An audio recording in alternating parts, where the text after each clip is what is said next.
पवित्र श्रीमद् भागवत गीता, पवित्र चारों वेद, पवित्र कुरान शरीफ, पवित्र बाइबल, पवित्र गुरु ग्रंथ साहिब, पवित्र कबीर साहिब की वाणी में छुपे हुए गूढ़ रहस्य अर्थात तत्व को जानने के लिए कृपया अवश्य सुनिए जगत गुरु तत्वदर्शी संत रामपाल जी महाराज के मंगल प्रवचन। हमने इस राम नाम के जाप की टेंशन बनानी है। दिस इज शब्द सुरत अभ्यास, यू है शब्द सुरत प्रैक्टिस। ये हठ योग करके कमरे में बैठ के कान बंद कर 2.5 घंटे बैठो, ये नहीं है शब्द सुरत। यानी जो मंत्र गुरु जी ने दिया है वो अक्षर है, वो शब्द है, और उस शब्द के ऊपर ध्यान रखे तू के जाप करे है। तो ये है सुरत और शब्द का अभ्यास, इसको दृढ़ करना है ताकि मन ज्यादा से ज्यादा अभ्यास पर लगे। तो और वो ध्यान जो उसका हमारा मेडिटेशन क्या है, परमात्मा का चिंतन करते रहना भी एक ये ध्यान है, मेडिटेशन है। जैसे आप किसी काम में लग रहे हो, आजकल तो मानसिक काम घना हो गया, क्योंकि काल ने तो ये खूटा ठोकना था। पहले शारीरिक काम होते थे, मानसिक काम तो कुछ लोग होते थे जो छोटे मोटे अफसर होते जो एकाध, बाकी सब अपना शारीरिक काम करते थे। किसान खेत का मजदूर अपना काम करता था। यानी इस प्रकार वो काम करते करते आप सिमरण कर सकते हो। हाली हल जोतता है, जैसे हाली बीज धुन और पंथी से बतरावे, ता में खंड पड़े नहीं, ऐसे ध्यान लगावे।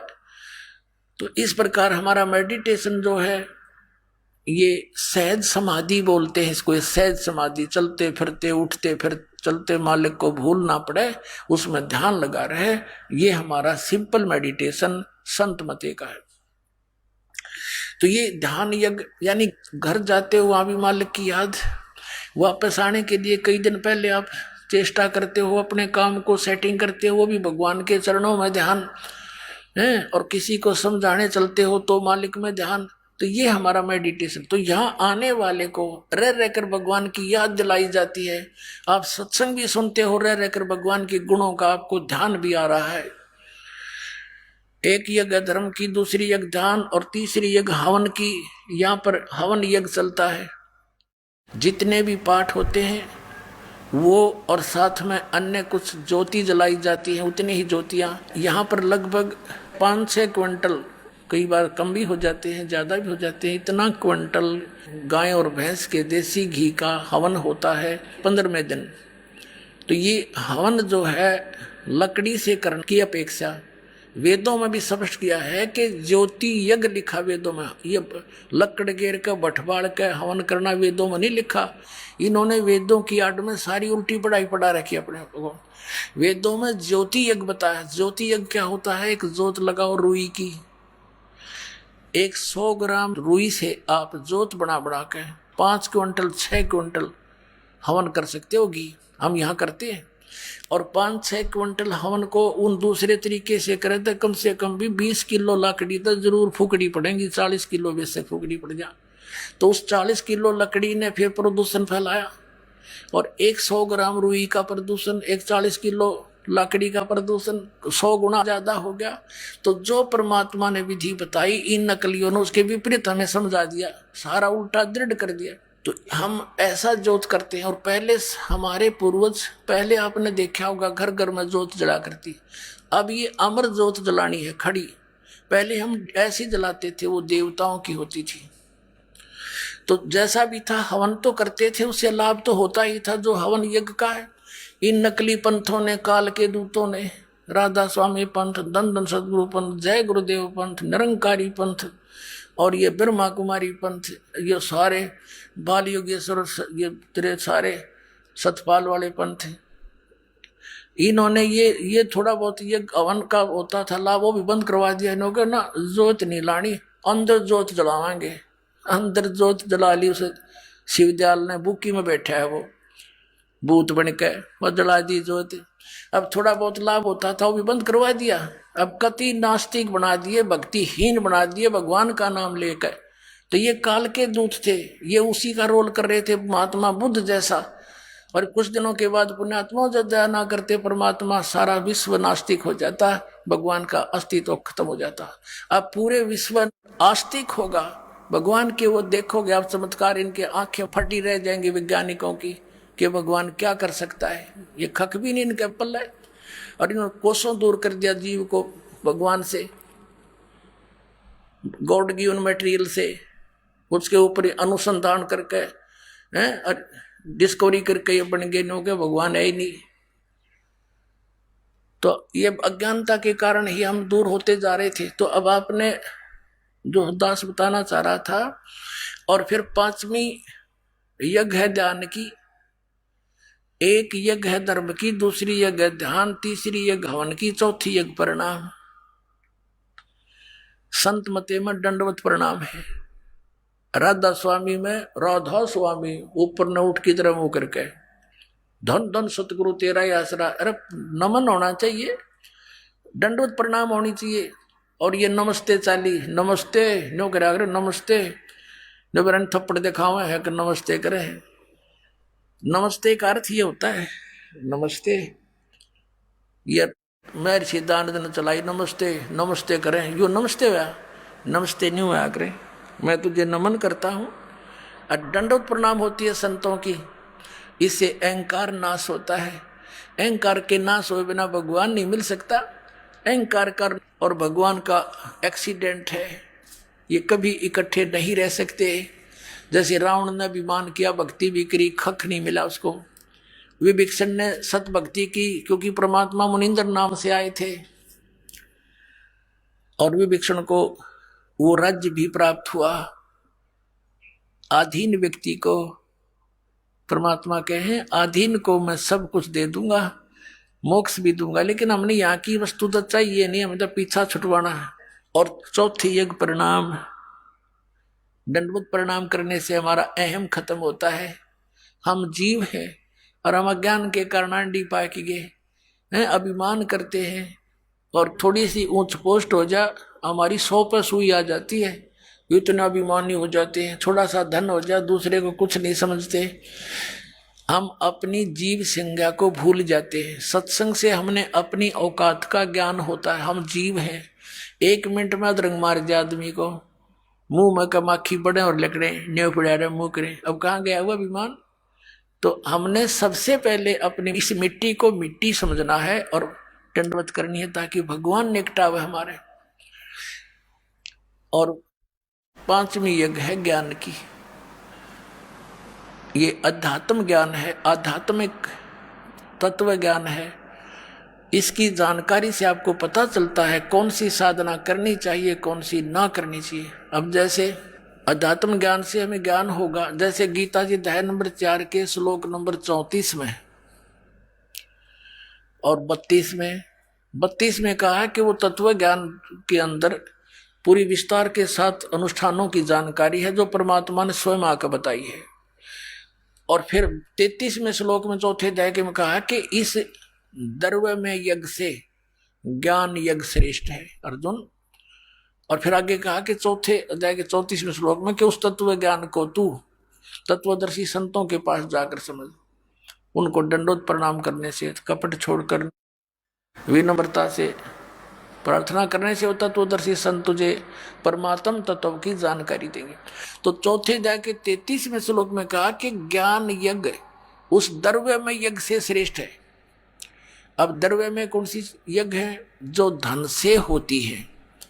धन से जैसे किधर भंडारा कर दिया गंगा के किनारे जाके, किधर कोई मंदिर का लटकटवा दिया, मंदिर बनवा दिया है, किधर कांबड़ बांट दिए। कहते हैं ठीक है, जैसे तुम करते हो उसका फल तो सबको मिले ही मिलेगा, जो भी कोई बुरा या अच्छा जैसा भी कर रहा है, ये तो नियम है। लेकिन ये यूजलेस है, क्योंकि शास्त्र विधि को त्याग कर जो मनमाना आचरण करते हुए व्यर्थ है। तो ज्ञान यज्ञ श्रेष्ठ है कि पहले ज्ञान सुने। अब अंधाधुंध कितना मंदिर बनवा दिया, कितना भंडारे कर दिए, कितना कांबड़ बांट दिए, इसकी बजाय पहले ज्ञान समझ और फिर तत्व ज्ञान की रोशनी में शास्त्र अनुकूल दान धर्म कर। गुरु बिन माला फेरते, गुरु बिन देते दान, गुरु बिन दोनों निष्फल हैं, चाहे पूछो वेद पुराण। गुरु के बिना कोई भी दान आप करते हो व्यर्थ है। अपने आत्माओं, यहां पर पहले एक कंसेप्ट क्लियर करते हैं कि जैसे यज्ञ और फिर यज्ञों के साथ साथ वो यथार्थ मंत्र, ये कंप्लीट कोर्स है जन्म मृत्यु के रोग का नाश करने का, पूर्ण मोक्ष प्राप्त करने का।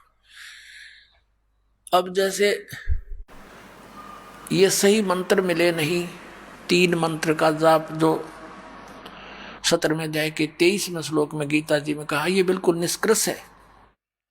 और फिर इसके साथ ऑप्शन भी छोड़ दिया कि तत्वदर्शी संत कंप्लीट कोर्स बताओगे, मैं नहीं जानता इसके विषय। जैसे कोई धार्मिक अनुष्ठान करते हैं, अब इन धार्मिक अनुष्ठानों से भी पूर्ण लाभ नहीं, क्योंकि ये तो केवल उस ग्लूकोज का कार्य करेंगे, और ग्लूकोज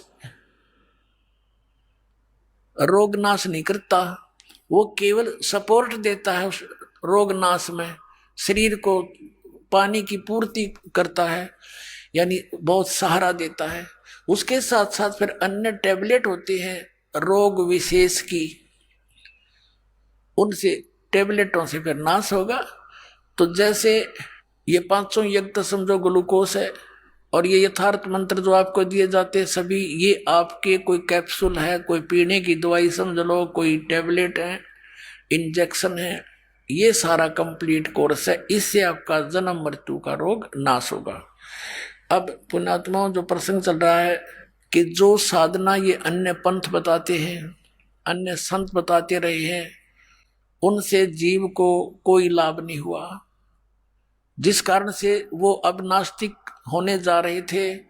और वो सोच रहे थे जैसे स्वाभाविक कोई पुण्य पिछले संस्कार के प्रारब्धवश किसी को लाभ हो रहा है, तो ये सोचता है कि इस गुरु जी से जो मैंने नाम लिया है मुझे इससे लाभ बहुत हो गया, और वो हो रहा था पहले ही। अपने आत्माओं, ये दास पहले हनुमान पुजारी था, बाबा श्याम जी भी परंपरागत अपने घर की पूजा थी, और भगवान विष्णु और कृष्ण पे तो कति डिवोटेड था, साथ में भगवान शंकर याद आ गए, वो भी पूज्य होते थे।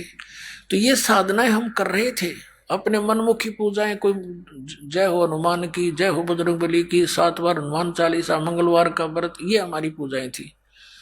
तो हमारे को बहुत सुख होता रहा, जैसे क्लास में उत्तीर्ण हो जाना, फिर नौकरी की प्राप्ति हुई, जेई की सर्विस, बड़ा खुशी मनाई, हमारे बाबा श्याम जी की जय हो, हनुमान जी की जय हो, सारे की जय, श्री कृष्ण जी की जय हो, विष्णु जी की जय हो, बड़ी दया करी।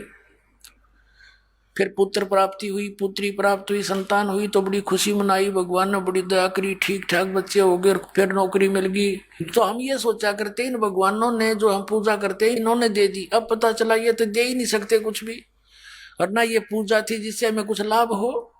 तो यही सती थी, समझ लो, इन राधा स्वामी पंथ, धन धन सतगुरु जय गुरुदेव वाले की, और राधा स्वामी निरंकारी, और ये ब्रह्मा कुमारी, और ये जितने भी है सबके, क्योंकि इनकी टेबलेट गलत है, इनकी औषधि गलत है, इसे रोग नाश हो ही नहीं सकता। तो डॉक्टर की औषधि को डॉक्टर बता सके गलत या ठीक, मरीज ने क्या पता। ये दास डॉक्टर है, और उनको भी तुम डॉक्टर मानते हो। अब मिलाओ इन कैप्सूलों को, वो तो जानते मारन के हैं, जहर खवा रहे तुम्हारे को, 500 नाम काल के जाप करवा रहे हैं। छोड़ो उनको, भागो परमात्मा के शरण में। बोलो सतगुरुदेव। परम पिता परमात्मा पूर्ण ब्रह्म सर्व सृष्टि रचनहार कबीर देव कबीर परमेश्वर की असीम कृपा से आप जी ये सत्संग सुनने के लिए उपस्थित हुए। पुण्य भाग हैं उन प्राणियों के जिनको मानव शरीर प्राप्त है, उससे भी अधिक पुण्य उन पुण्यात्माओं के हैं जिनको सत्संग सुनने का सु अवसर प्राप्त होता है। परमात्मा कौन है, परमात्मा कैसे हैं, परमात्मा को कैसे पाया जाता है, परमात्मा के पाने के लिए प्रत्येक मानव प्रयत्नशील है। वह परमात्मा कैसा है, उसके अंदर ऐसी क्या विशेषता है जिसकी हम खोज कर रहे हैं। परमात्मा के अंदर ऐसी क्या विशेषता है, क्या खासियत है, जिसको खोजने के लिए हमने बहुत सारे तरीके भी अपनाए हैं। अधिकतर व्यक्ति तो सांसारिक सुविधाओं को बटोरने में ही सारा जीवन लगे रहते हैं, उन्हीं को उत्तम मानकर चिपके हैं। और कुछ एक पुण्यात्माओं ने राज तक को त्याग दिया। राजा को सर्व भौतिक सुविधाएं उपलब्ध होती हैं और उसने वो सब त्याग दी और फिर परमात्मा के पाने के लिए कठिन प्रयत्न किए, परिश्रम किए, साधनाएं की, रूखा सूखा भोजन खा करके परमात्मा के पाने के लिए वो प्रयत्नशील रहे। एक समय एक सिमली नाम की लड़की थी और वो किसी गुरु से उपदेशी थी, आस्था भगवान में गणी थी। और प्रारंभ से ही ये ऐसा रहा है कि जगत और भगत का आपस में मतभेद बना रहा और जिस कारण से भक्तों को बहुत कठिन यातनाएं सहन करनी पड़ी। संसार की रीतियां, सांसारिक जो परंपराएं हैं, वो यहां इस काल के जाल में रहने के लिए व्यवस्थित है, एक व्यवस्था है। और जो लोग परमात्मा से परिचित नहीं है वो इसी में, इन्हीं में व्यवस्थित है। उस लड़की की बहुत आस्था थी। नगर के बाहर एक साधु का आश्रम था। वो लड़की उस महात्मा को आहार करा के आती थी, उनकी सेवा भी करती थी और शाम के समय अपने घर आ जाती थी। कुल के लोगों ने, परिजनों ने बहुत कुछ प्रतिबंध लगाए लेकिन लड़की नहीं मानी। उस सिमली का एक भाई था, मंसूर नाम था उसका। उसको अन्य व्यक्तियों ने कहा कि आपकी बहन शाम के समय और गैर टाइम को वक्त जाती है संत के आश्रम में। देख ले भाई, इज्जत का सवाल है और पूरे नगर में चर्चा चलती है अपनी बहन को बनाकर। अब मंसूर ने सोचा भी पहले ये देख तो लूं, वास्तव में वहां उस आश्रम में ऐसा क्या है। इस दृष्टिकोण से जब उसकी बहन शाम के समय प्रतिदिन जाती थी साधु का भोजन लेकर, जिस दिन घर वाले भोजन नहीं देते थे तो वैसे जाती थी, उनकी सेवा कराती थी, कोई कपड़े धोआती थी, कुछ देर उनकी चरण दबा देती थी।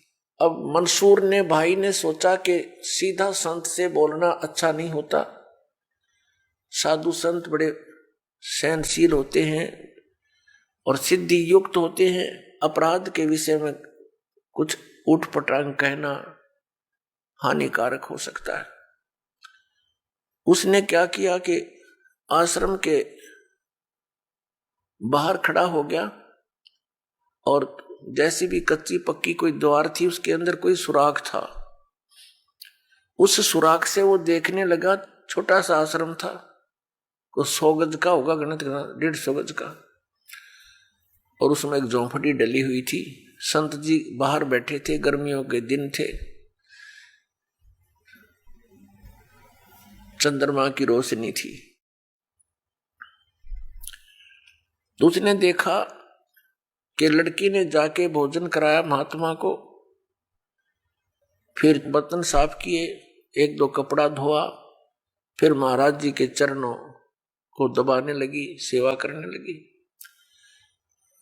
तो क्या हुआ कि ऐसे उस महात्मा ने हाथ किया, आकाश से एक अमृत का प्याला आया,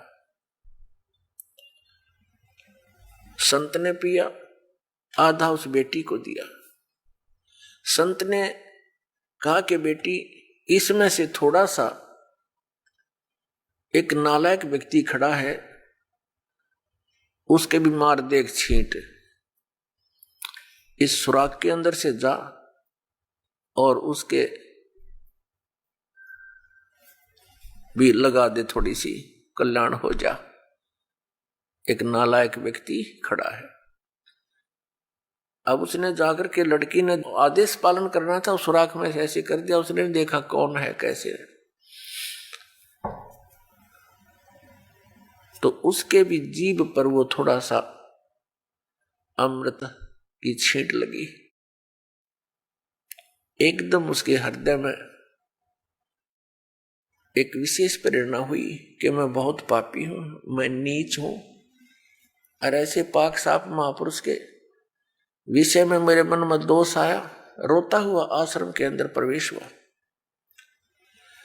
और कहा, महाराज, मुझ पापी का भी उद्धार हो सकता है। मैंने आपके बारे में बहुत गलत सोचा। उस संत ने कहा, बेटा,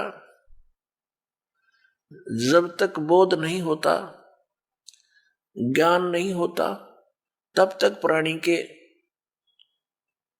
ऐसे अपराध अक्षमा करने योग्य होते हैं। और बेटा, कोई जानबूझ कर करोगे, दीक्षा उपदेश लेने के बाद आपके मन में ऐसा संत के, गुरु के प्रति दोष आता है, तो फिर आप पाप के भागी भारी बन जाओगे। काफी देर सत्संग सुनाया। प्रतिदिन वो भक्त अपनी बहन के साथ दिल्ली आने लग गया। खूब सत्संग सुना। दोनों बहन भाई मिलकर सेवा करते थे। फिर क्या हुआ कि उसके हृदय में एक ऐसी प्रेरणा हुई, अनल हक। उस संत ने उसको एक मंत्र दे दिया, अनल हक, कि इसका जाप किया कर। अपने आत्माओं, पिछले पुण्यकर्मी प्राणी ही परमात्मा की खोज में लगते हैं। उनको ही इतना शीघ्र इन बातों का असर होता है, संत के वचनों का। तो महान पुण्यात्माओं में से एक था मंसूर, और संत की कृपा से उसके पिछले पुण्य शटार्ट हो जाते हैं, उदय हो जाते हैं, और वो प्रेरित होकर के वो भक्ति प्रारंभ कर देता है। जैसे एक फॉर एग्जाम्पल, जैसे कोई कटोरी में घी डाल रखा है, उसमें एक ज्योति भी रखी है, और वो ज्योति जला रखी थी, बुझ गई, घी भी है उसके अंदर, बनी बनाई बाती भी उपलब्ध है। एक सीख लगाने की आवश्यकता है, वो जग जाएगी। तो जितने भी पुण्यकर्मी प्राणी हैं, जो भी साधु संत महापुरुषों के प्रवचन सुनते हैं, किसी भी संत के, चाहे उसने भक्ति मार्ग का कति ज्ञान नहीं, लेकिन भगवान की महिमा तो वो भी सुना ही देते हैं। तो उससे क्या होता है कि वह ज्योत जग जाती है। अब वह ज्योत तक जगगी, जब तक पूर्व जन्म का उसके अंदर घी है, यानी पुण्य है, तो जगेगी, प्रेरणा बनी रहेगी भगवान के पाने की। यदि आगे उसमें विधि, घी उसके पास नहीं है डालने के लिए, तो वो ज्योति भी जल जाएगी और घी भी समाप्त हो जाएगा, और सारा कटोरा व कटोरी काली हो जाएगी। तो पुण्यात्मा, उस अनल हक मंत्र के गुरु जी ने दे दिया, जो मंत्र देना था उसको। अनल हक का अर्थ होता है अहम ब्रह्मास्मि, मैं ही ब्रह्म हूं, मैं ही परमात्मा हूं। अनल हक। हालांकि ये कोई मंत्र वंत्र नहीं था, लेकिन उस मंसूर के अंदर वो पूर्व जन्म का घी और ज्योति रह रही थी, वह जगेगी। अब उस मंत्र से भविष्य में तो कोई लाभ उसको होना नहीं था, क्योंकि वो चार्जर ठीक नहीं था।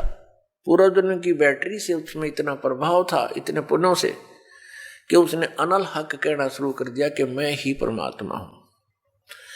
अब भोली आत्माओं, पुण्यात्माओं को जैसा भी गुरु ज्ञान देता है, वो तो दृढ़ होते हैं। गुरु जी ने 2 दूना 6 कह दिया तो वो 6 ही बोलते रहेंगे। घरवाला कहेगा कोई उसको बताना चाहेगा, वो नहीं मानेगा, कहता नहीं मेरे गुरुजी ने ऐसे ही बोला। तो अबोध बच्चे ऐसे ही होते। इस बात का ज्ञान पूरे मुसलमान धर्म में हुआ, क्योंकि वो मुसलमान धर्म से संबंधित था। और मुसलमान धर्म ये मानता है कि जीव ब्रह्म नहीं हो सकता। वैसे तो जीव ब्रह्म हो ही नहीं सकता, ये तो अंडरस्टूड है। जीव तो ब्रह्म है ही नहीं, ब्रह्म अलग है, जीव अलग है। ब्रह्म मीन भगवान, जो जीव का भी उत्पत्ति करता है। लेकिन मुसलमान धर्म ये मानते हैं कि पृथ्वी पर परमात्मा नहीं आ सकता। वह तो सातवें आसमान में रहता है, सातवें स्वर्ग में। और कोई ये कहता है कि पृथ्वी पर परमात्मा है, वो दंड का अधिकारी है, वो भ्रमित कर रहा है, मुसलमान धर्म के विधान को बिगाड़ रहा है। इस कारण से मंसूर को बहुत बार समझाया, राजा तक बात गई, बहुत कुछ कहा, लेकिन नहीं माना, अनलहक करता रहा। उसको कहा कि तू ऐसा मत बोल। अब साधु को तो कोई बोल नहीं सका था कि वो क्या मंत्र दे रहा है, लेकिन पब्लिक के अंदर जब बात आ जाती है तो वो अपना पूरा जोर शोर से विरोध करते हैं। अब क्या हुआ कि वो नहीं माना तो उसको चौराहे पर खड़ा कर दिया, बांध दिया उसको चौराहे पर। और फिर क्या कहा कि या तो तू अनलहक कहना छोड़ दे, नहीं तो तेरे पत्थर मारेंगे। उसने फिर कहा अनलहक, क्योंकि वो तो मदमस्त हो गया था, अलमस्त हो गया था। ऐसी सतीथि पूर्वजन्मों के पुण्यों से होती है, और भविष्य की भक्ति नहीं होती है तो वो नष्ट हो जाता है उस जीवन, ऐसी पुण्यात्मा का। तो उसको सजा दी गई कि पूरे नगर के व्यक्ति इसको पत्थर मार मार के इसका वध करेंगे। ऐसी सजा दें ताकि और भी कोई ऐसी हिम्मत ना करे। तो सभी लाइन में आ रहे थे और पत्थर मार रहे थे, तू पापी है, पत्थर मार रहे थे, निकल जाते थे। अब उसकी बहन सिमली का भी नंबर आ गया। जब और पत्थर लगा रहे थे वो हंस रहा था, अनलहक अनलहक हंस रहा था। और जब उसकी बहन सिमली का नंबर आया, वो भी लाइन में खड़ी थी। तो बहन ने सोचा पत्थर तो मैं नहीं मारूंगी, लेकिन लोक लाज में आके उसने फूल उठा लिया कि मैं फूल मार आऊंगी इसके। यहां ये लोग भी ना मेरा विरोध करेंगे और भाई का चोट भी ना लगेगी। उसने फूल मारा, फूल मारते ही वो रोने लग गया, बहुत बुरी तरह रोने लगा। तब सिमली ने कहा कि भाई, लोग तेरे पत्थर मार रहे थे, उनके पत्थरों से नहीं रो रहा था, और तू मेरे फूलते रोने लग गया। अरे ये कोई चोट थोड़ी लगी तुझे?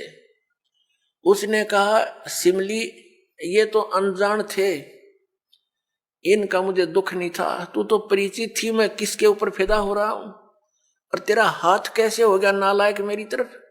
तूने भगवान की तरफ हाथ कर दिया। मैं भगवान के लिए ड्यूटीड हूं, और तूने क्या समझा फिर ज्ञान को? न्यू रो रहा हूं, तेरा जीवन बर्बाद हो गया, तूने ज्ञान समझा नहीं बहन। तेरे फूल का मुझे इसलिए दर्द हुआ, तू तो परिचित थी इस बात में। उसके बाद नहीं मरा वो पत्थरों से, कहने लगा या तो कहना छोड़ दे अनलहक, नहीं तेरा हाथ काटेंगे। उसने कहा अनलहक, हाथ काट दिया। फिर कहा दूसरा हाथ काटेंगे या बंद कर दे, अनलहक। तेरी गर्दन काटेंगे, बंद कर दे, अनलहक, काट दिया। अब उसको गाड़ा नहीं, मुसलमान धर्म में नीचे दफनाते हैं जमीन में, उसको सवा कर दिया काफिर समझकर कि काफिर जलाए जाते हैं, उनकी सोच है।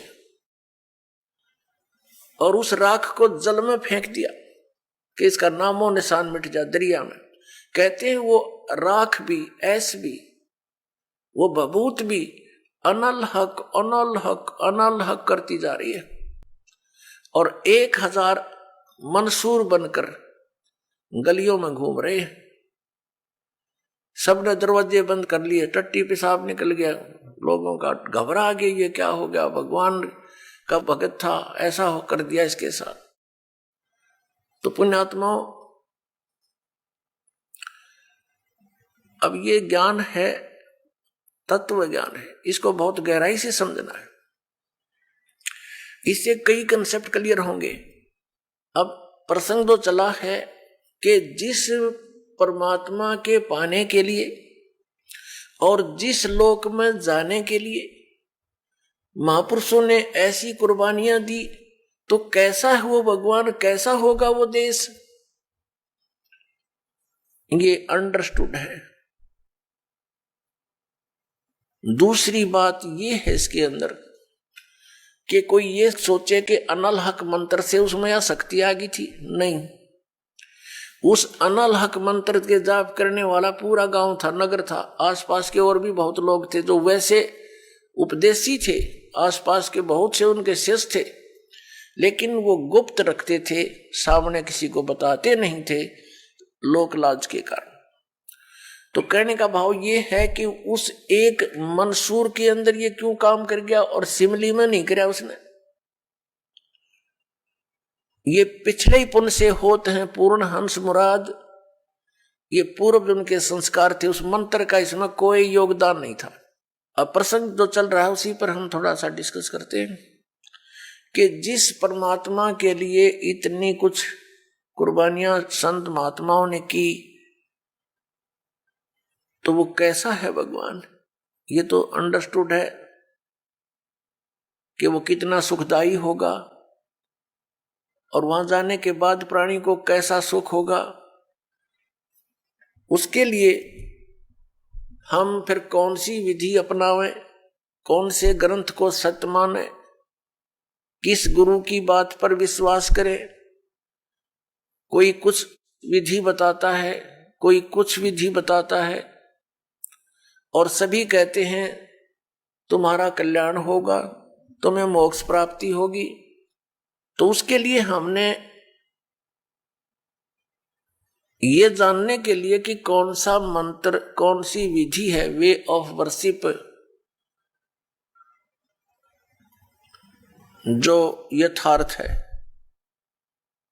अब जो भी संत कोई मंत्र देता है तो उसके उपासक उसको यही मान लेते हैं कि यही सही है। दूसरा बताता है नहीं ये मंत्र ठीक नहीं, ये विधि ठीक नहीं। तीसरा कहता नहीं ये हमारे गुरुजी ने ऐसे बताया है, ये सही है। इसका निर्णय कैसे हो? जैसे किसी अपराध के ऊपर कुछ अधिवक्ता, एडवोकेट आपस में डिस्कस करते हैं।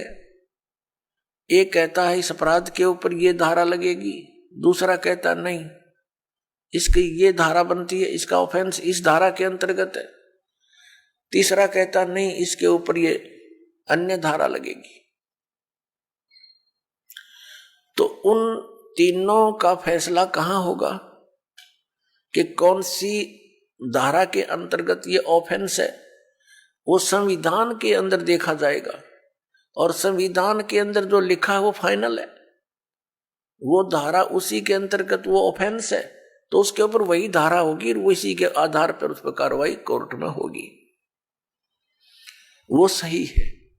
ठीक इसी प्रकार हमारे पवित्र जो शास्त्र हैं, सदग्रंथ है, ये सभी शास्त्र हैं जैसे पवित्र पांचों वेद।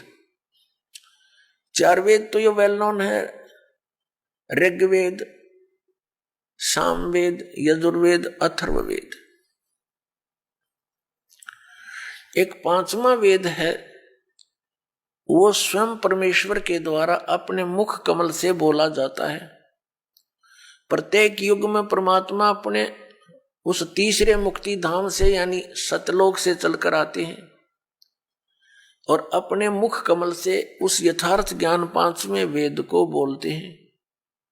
वो लिपिबद्ध कर लिया जाता है, वो पांचवा वेद होता है, वो कबीर वाणी है, वो परमेश्वर के मुख कमल से निकली सच्चिदानंद घन ब्रह्म की वाणी है।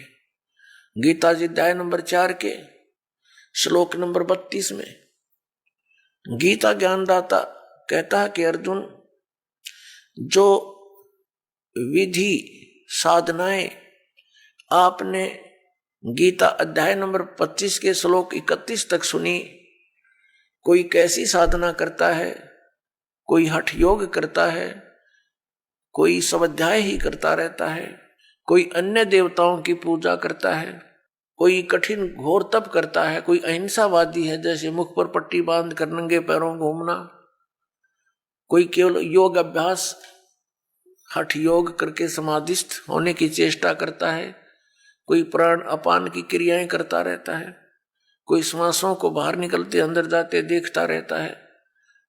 इस प्रकार से सभी साधक अपनी अपनी साधनाओं को वो पाप नाश करने वाली जानते हैं, मोक्षदायक मानते हैं। यदि वो इनको गलत मान ले तो इनको छोड़ दे, क्योंकि भिन्न भिन्न साधनाएं और सभी कर रहे हैं और पाना एक परमात्मा को, तो ऐसा कभी नहीं हो सकता। उस परमात्मा के पाने की एक ही विधि है जो हमारे सदग्रंथों में विद्यमान है। तो उसके बाद बताया है कि ये सभी इस प्रकार के यज्ञ यानी धार्मिक अनुष्ठानों की जानकारी विस्तार के साथ, ये चौथे अध्याय के 32वें श्लोक में श्रीमद् भगवत गीता जी में लिखा है कि इस प्रकार के धार्मिक यज्ञों की जानकारी, यज्ञ माने धार्मिक अनुष्ठानों की जानकारी सच्चिदानंद घन ब्रह्म यानी ब्रह्मणे मुखे सच्चिदानंद घन ब्रह्म की वाणी में विस्तार के साथ कही गई है। और उसको जानने के उपरांत फिर तू सभी कर्म बंधन से मुक्त हो जाएगा। चौथे अध्याय के 34वें श्लोक में कहा कि वो तत्व ज्ञान जो परमात्मा ने अपने मुख कमल से बोला है वो तत्व ज्ञान है। उस तत्व ज्ञान को तू तत्वदर्शी संतों के पास जाकर समझ। वो तत्वदर्शी संत तुझे उस परमात्म तत्व का ज्ञान कराएंगे। इससे एक तो ये सिद्ध हो गया कि गीता ज्ञानदाता कंप्लीट नॉलेज, स्पिरिचुअल नॉलेज नहीं रखता। उसने ऑप्शन छोड़ दिया कि वो यथार्थ ज्ञान उस परमात्म तत्व का 18वें अध्याय के 62वें श्लोक में गीता ज्ञानदाता जिस अन्य परमात्मा की शरण में जाने को कह रहा है, उसकी जानकारी कहते हैं उस तत्वदर्शी संतों के पास जाकर समझ, वो बतावेंगे। गीता ज्ञानदाता नहीं जानता। तो वहां क्या बताया है कि वो सच्चिदानंद घन ब्रह्म की वाणी वो सूक्ष्म वेद है। यहां गीतानुवादकर्ताओं ने चौथे अध्याय के 32वें श्लोक में अनर्थ कर दिया। ब्रह्मणे मुखे एक शब्द है इसके अंदर मूल पाठ में, उन्होंने इसका अर्थ गलत कर दिया, वेद की वाणी लिख दिया। नहीं, वेद ज्ञान तो गीता ज्ञानदाता बोल ही रहा है। जिनको तुम वेद मानते हो, चारों वेदों का एक सारांश है ये श्रीमद् भगवत गीता। कोड वर्डों में है, अधिकतर संक्षेप में है। तो वो तो बोल ही रहा है, वो खुद कह रहा है कि 5वां जो वेद है उसके अंदर वो लिपिबद्ध है, वो तत्व ज्ञान है। उसको तत्वदर्शी संतों के पास जाकर समझ और फिर जैसा वो बताएं ऐसे कर।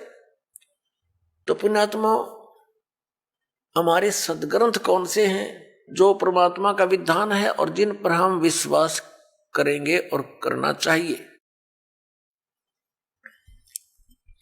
हमारे सदग्रंथ यानी शास्त्र कहो, सदशास्त्र कहो,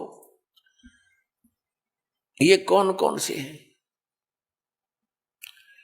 पवित्र 5 वेद, 4 वेद तो अंडरस्टूड है, 5वां ही आपको बता दिया सूक्ष्म वेद। और श्रीमद् भगवत गीता इन 4 वेदों का सारांश है और 5वें का इसमें हिंट दिया है। ये तो है गॉड गिवन स्पिरिचुअल नॉलेज, परमात्मा दत्त, प्रभु दत्त है ये, ब्रह्म दत्त है ये। और फिर 18 पुराण ये अध्यात्म ज्ञान को समझने के लिए सहयोगी हैं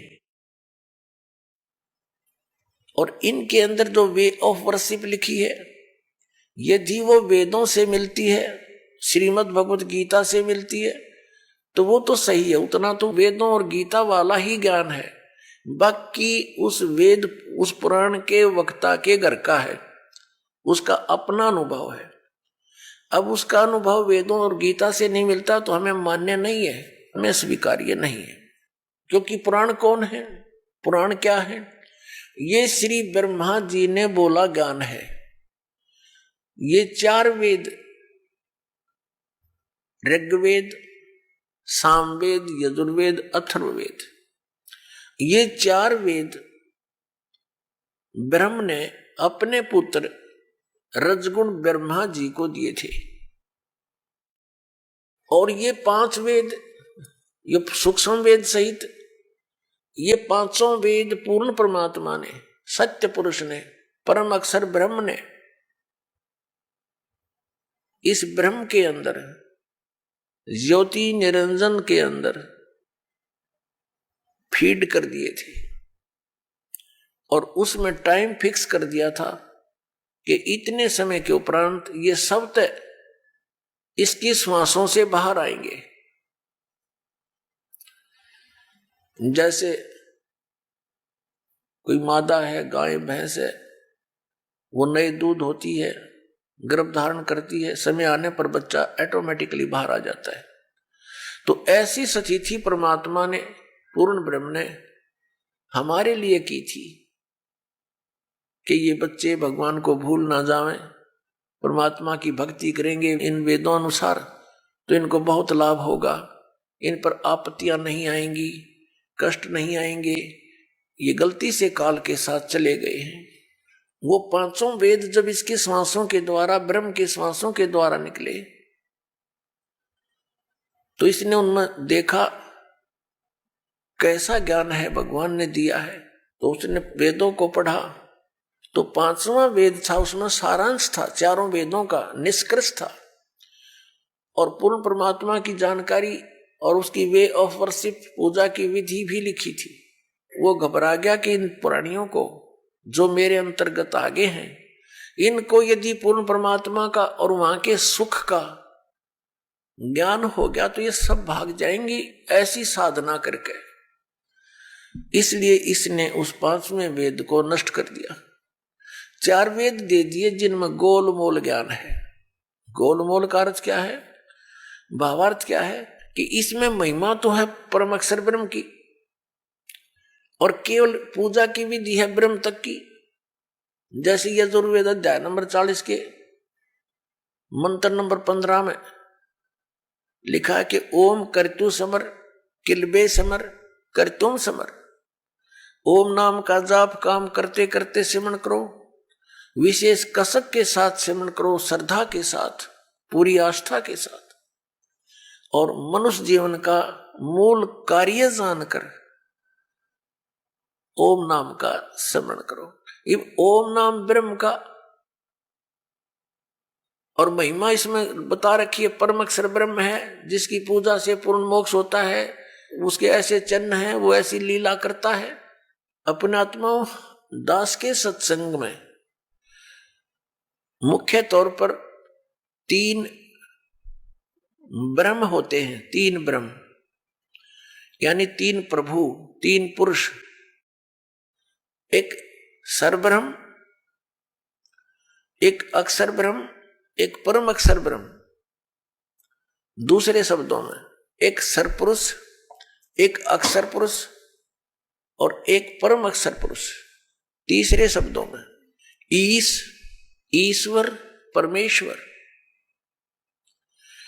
ये 3 मुख्य प्रभु हैं। मुख्य तो वैसे एक है, लेकिन हमारे सदग्रंथों में जो विशेष ज्ञान दिया है इन तीनों के विषय में।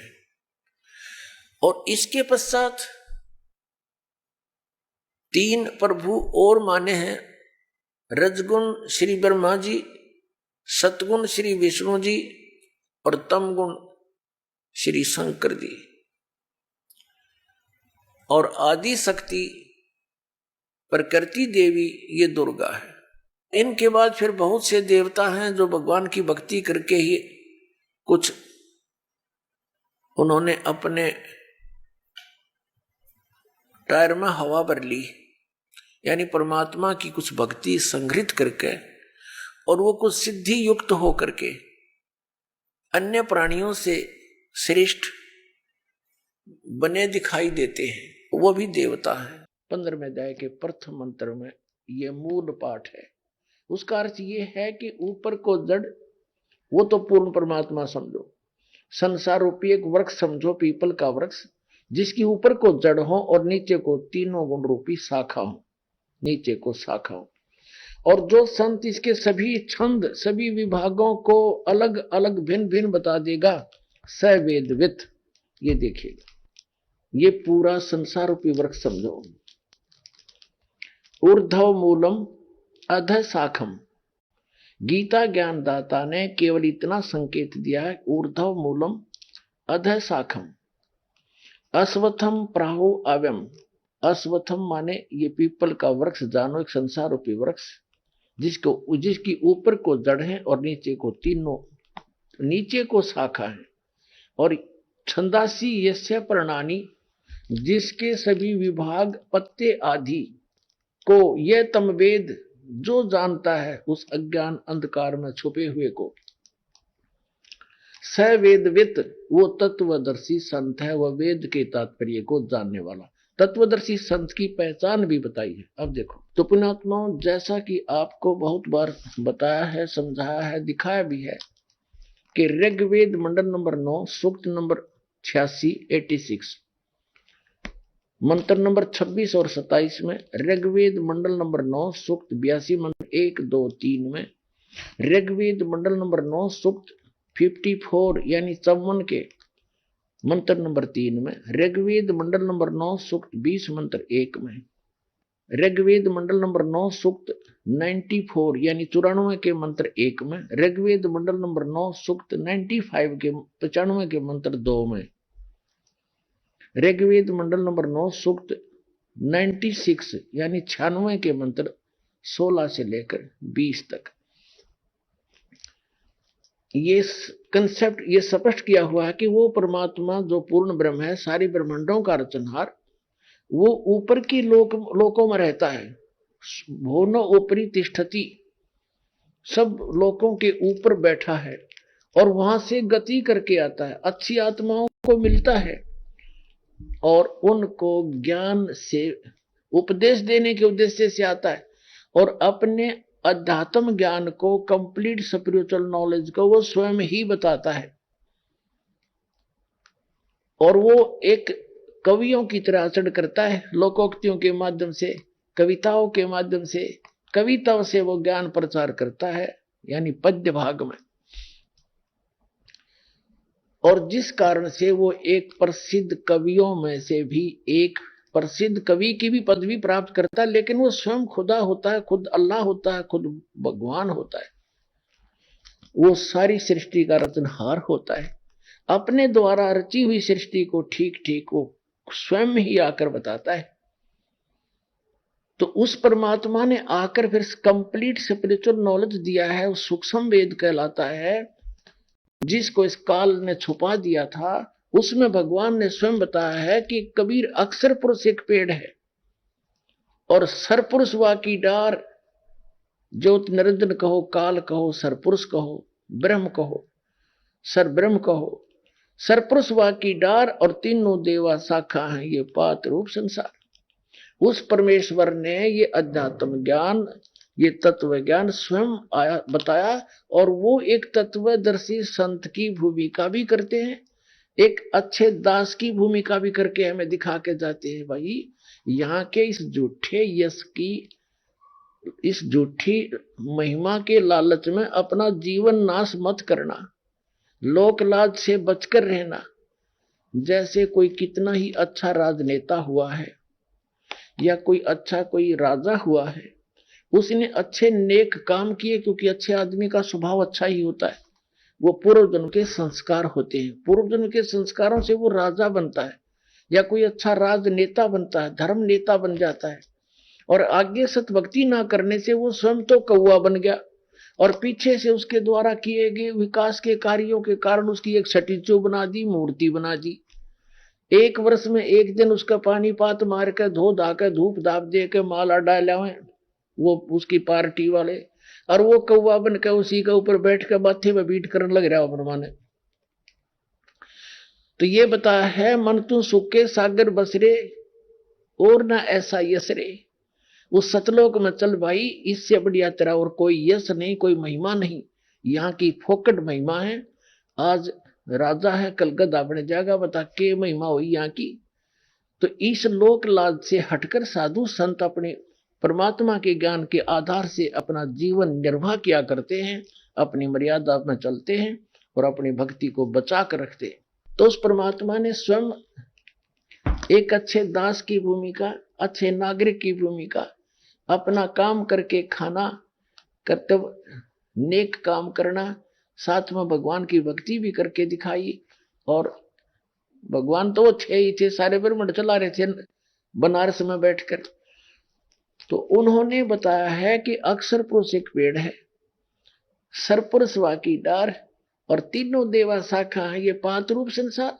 अब जड़ कौन है, वो इस दास को भेजा है वो मूल बताने के लिए। एक मूल कौन है ये देखिए, ये ऊर्ध्व मूलम अधः शाखम। ऊर्ध्व माने ऊपर को, मूल माने जड़ और नीचे को शाखा वाला। ये गीता ज्ञान दाता ने सिर्फ इतना बताया है। और छंदासी यस्य प्रणानी, जिसके ये छंद माने विभाग, जड़, तना, डार, ये शाखा और पत्ते, इन सब को जो बतावेगा स वेदवित। ये देखिए श्रीमद् भगवत गीता अध्याय नंबर 15 का श्लोक नंबर 1 में देखिएगा। ये अथ पंथ 10वां अध्याय 15वां। ऊर्ध्व मूलम अधः शाखम अश्वत्थम प्राहु अव्यम छंदासी यस्य प्रणानी ये तम वेद स वेदविद। इनका उदाहरण, इनका अनुवाद पढ़ो, कितना अड़ंगा है इसमें। ऊर्ध्व मूलम, आदि पुरुष परमेश्वर मूल वाले, ये बिल्कुल सही कहा है इन्होंने। ये वैसे इसका अर्थ है ऊपर को जड़ वाला। इन्होंने कहा कि आदि पुरुष परमेश्वर ये मूल है, जड़ है। अरे इन्होंने क्या कहा, आदि पुरुष नारायण वासुदेव भागवत ही भगवान ही नित्य और अनंत और सबके आधार होने के कारण सबसे ऊपर नित्य धाम में सगुण से वास करने के कारण ऊर्ध्व नाम से वो कहे गए हैं। तरह के ये कृष्ण के बांध रहे थे सारा सेरा। आज ये है आदि पुरुष परमेश्वर, ये बिल्कुल ठीक है। ये आदि पुरुष परमेश्वर कौन है, ये श्री कृष्ण नहीं है। यहां भूल लग रही थी इनको, ये श्री कृष्ण जी को मान रहे थे कि ये आदि पुरुष परमेश्वर है। नहीं, यहां गलती लगी हुई थी, पूरे विश्व के लगी हुई थी। ऊर्ध्व मूलम, ऊपर को जड़ वाला, और अधः शाखम, यहां भी गलत कर रखा है उन्होंने। ब्रह्मा रूप मुख्य शाखा वाले अधः शाखम, ये गलत कर रखा है। देखो श्लोक नंबर 2 में, किसी 15वें अध्याय के, इसमें 2 बार अधः शब्द है, अधः। और इनका इन्होंने अनुवाद सही किया जहां ये विचलित नहीं हुए। अधः माने नीचे, अधः माने नीचे, बिल्कुल ठीक है। और ऊर्ध्व माने ऊपर, ऊर्ध्वम ऊपर। ये ऊर्ध्व मूलम। अब फिर आगे हम प्रथम मंत्र में, ऊर्ध्व मूलम अधः शाखम, ऊपर को जड़ वाला और नीचे को शाखा वाला, ये गलत कर रखा है। संसार रूपी पीपल का वृक्ष, पीपल के वृक्ष को अविनाशी कहते हैं। वेद नहीं, छंदासी, छंद माने विभाग होते हैं। केवल एक शब्द के एक ही अर्थ नहीं होते, विभाग, पत्ते आदि जिसके विभाग कहे गए हैं। और यह उस संसार वृक्ष को जो पुरुष मूल सहित यानी जड़ से लेकर पत्तों तक तत्व से जानता है, स वेदवित, वह वेद के तात्पर्य को जानने वाला है, अर्थात वो तत्वदर्शी संत है। इससे हमने इतना सिद्ध करना था कि जो इस संसार रूपी वृक्ष के सभी विभागों को जड़ से लेकर पत्तों तक जानता है, स वेदविद, वो तत्वदर्शी संत है। अब परमात्मा ने बताया अक्षर पुरुष एक पेड़ है और वो मूल जड़ गुप्त है। देखिएगा परमात्मा ने यहां से प्रारंभ किया है क्योंकि वो स्वयं थे जड़, वो मूल थे सारे संसार के। अब अक्षर पुरुष एक पेड़ है, ये अक्षर पुरुष है, ये सर्वपुरुष है। अक्षर पुरुष ये तना समझो, उसकी एक मोटी डार निकली वो सर्वपुरुष यानी ब्रह्म समझो। और तीनों देवा ब्रह्म के तीन पुत्र हैं, आगे ये तीन शाखा हैं, रजगुण ब्रह्मा, सतगुण विष्णु, तमगुण शिव जी और पात रूप संसार। अब ये जड़ कौन है ये दास बताएगा, ये परम अक्षर ब्रह्म है, सारी सृष्टि के रचनहार पूर्ण ब्रह्म परमेश्वर है। ये देखिएगा अब ये राज खुलेगा आपके सामने। ये कबीर देव है, अनंत कोट ब्रह्मांड का एक रति नहीं भार, और ये सतगुरु पुरुष कबीर हैं कुल के सर्जनहार। अब गीता अध्याय नंबर 15 के श्लोक नंबर 3 में क्या कहा है, 2 और 3 में क्या कहा है, ये देखिएगा।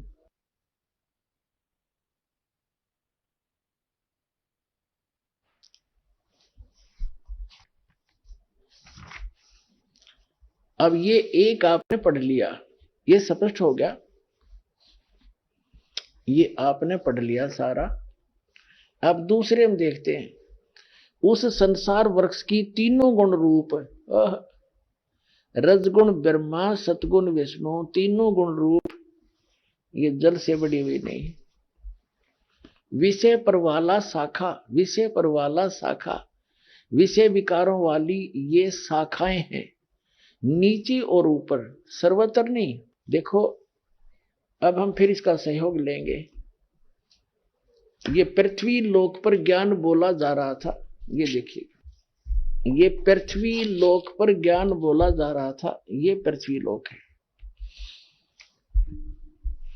और पृथ्वी लोक, ये तीन लोकों के ऊपर ब्रह्मा जी, विष्णु जी और शिव जी, विष्णु जी, ब्रह्मा जी और शिव जी का आधिपत्य है। पृथ्वी लोक, इस पाताल लोक और स्वर्ग लोक पर।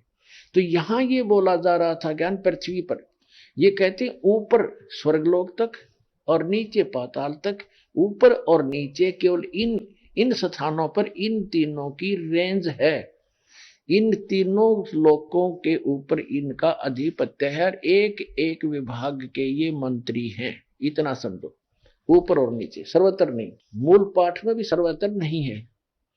अब देखिएगा श्रीमद् भगवद गीता अध्याय नंबर 15 का हम मंत्र नंबर 2 पढ़ रहे हैं।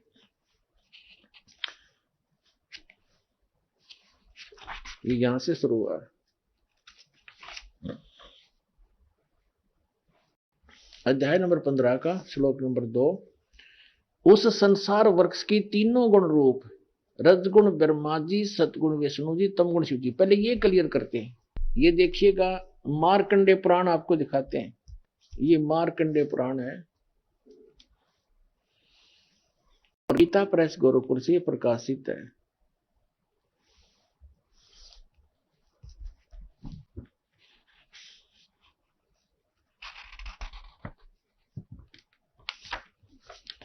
ये गीता प्रेस गोरखपुर से प्रकाशित है, ये यहाँ का इनका चित्र है सर। अब आपको हम 123 पृष्ठ पर ले चलते हैं, इसके 123 पृष्ठ पे।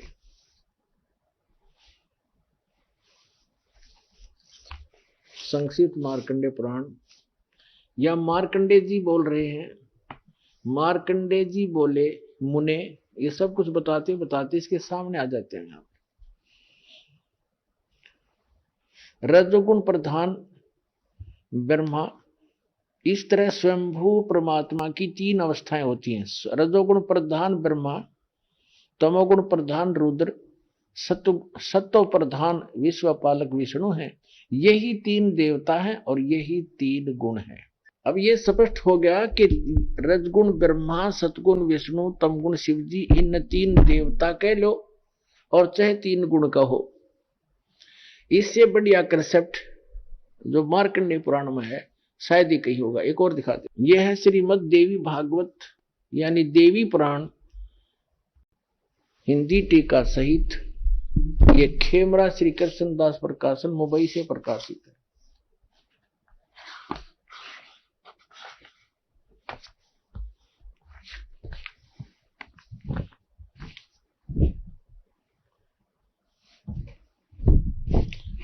अथ देवी भागवतम सभाष्टिकम समातम, खेमरा श्री कृष्णदास प्रकाशन, मुंबई 4। यहां इसका सारा कुछ लिखा हुआ है इधर, बस इतना ही दिखाएंगे, इसमें आप देख सकते हैं। अब इसके हम यहां पहुंचते हैं तीसरे स्कंद में। अथ श्री देवी भागवते भाषा टीका युक्ते तृतीय स्कंद है प्रारंभते, तीसरा स्कंद प्रारंभ हो गया। अब इसके हम यहां आते हैं।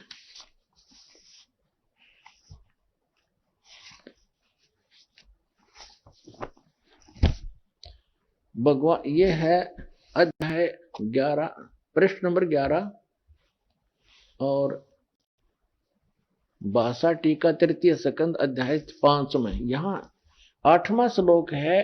भगवान शंकर के अपनी माता दुर्गा की महिमा सुनाते हैं।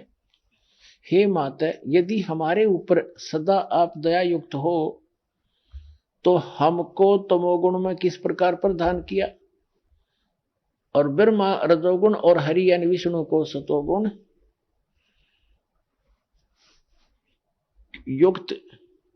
युक्त किए। क्यों युक्त किए? अब ये बीच में संस्कृत आ जाती। अब हम संस्कृत पढ़ेंगे। ये 7वां श्लोक समाप्त हुआ, 8वां प्रारंभ होता है। यदि दया धर्मना न सदा बीके कथम अहम विहित च तमोगुण, मुझे तमोगुण क्यों बना दिया? कमल जय, कमल से उत्पन्न होने वाले ब्रह्मा जी को रजोगुण संभाव, रजोगुण क्यों उत्पन्न किया? और सुवित है कि मुंह सतोगुण हरि, और विष्णु जी को सतोगुण क्यों उत्पन्न कर दिया, क्यों बना दिया आपने? इति सिद्धम रजोगुण ब्रह्मा सतगुण विष्णु तम गुण शिव जी। फाइनल हो गया। अब हम फिर आते हैं श्रीमद् भगवत गीता अध्याय नंबर 15 के श्लोक नंबर 2 पर। अध्याय नंबर 15 श्रीमद् भगवत गीता और अध्याय नंबर 15 का श्लोक 2। उस संसार वृक्ष की, इस पर हमने पढ़ दिया, ऊपर को जड़ वाला, नीचे को शाखा वाला, ये पीपल का वृक्ष है, आदि पुरुष परमेश्वर। तो यहां बताया कि जो अब गीता ज्ञानदाता ने ऊपर को जड़, नीचे को तीनों गुण रूपी शाखा, बस इतना बताया। उसके बाकी शेष जानकारी के लिए उसने स्पष्ट कर दिया कि जो सारे विभागों को बताएगा वो तत्वदर्शी संत है। चौथे अध्याय के 32वें श्लोक में गीता ज्ञानदाता कहता कि अर्जुन, उस परमेश्वर ने, उस परम अक्षर ब्रह्म ने, सच्चिदानंद घन ब्रह्म ने स्वयं आकर के अपने मुख कमल से जो ज्ञान दिया है, यज्ञों की जानकारी जो दी है, यज्ञ माने धार्मिक अनुष्ठान, वो विस्तार के साथ कही है, उसमें वो तत्व ज्ञान है। चौथे अध्याय के 34वें श्लोक में कहा कि उस तत्व ज्ञान को तू तत्वदर्शी संतों से जाकर समझ, यानी गीता ज्ञानदाता उस तत्व ज्ञान से परिचित नहीं है, और उनको दंडवत प्रणाम करने से, कपट छोड़कर नम्रता पूर्वक प्रश्न करने से वो तत्वदर्शी संत तुझे उस तत्व ज्ञान का उपदेश करेंगे। अब उस तत्वदर्शी संत की पहचान बताई है 15वें अध्याय के प्रथम मंत्र में, कि जो ऊपर को जड़ और नीचे को शाखा वाला, जो एक संसार रूपी पीपल का वृक्ष अविनाशी कहा गया है, जो इसके सभी छंद, सभी विभागों पत्तों सहित जानता है, सवेदवित, वो तत्वदर्शी संत है। और परमेश्वर ने 600 वर्ष पहले कहा था, अक्षर पुरुष एक पेड़ है, सर पुरुष निरंजन वा की डार, और तीनों देवा शाखा है ये पात्र रूप संसार। उस समय इन नकली गुरुओं ने उस परमात्मा की समरवाणी को हमारे तक आने नहीं दिया, रिजेक्ट कर दिया। कबीर क्या जाने संस्कृत को, ये अनपढ़ है, अशिक्षित है, धानक है, दुल्हा है, ये क्या जाने सदग्रंथों के गुड़ रहस्य को।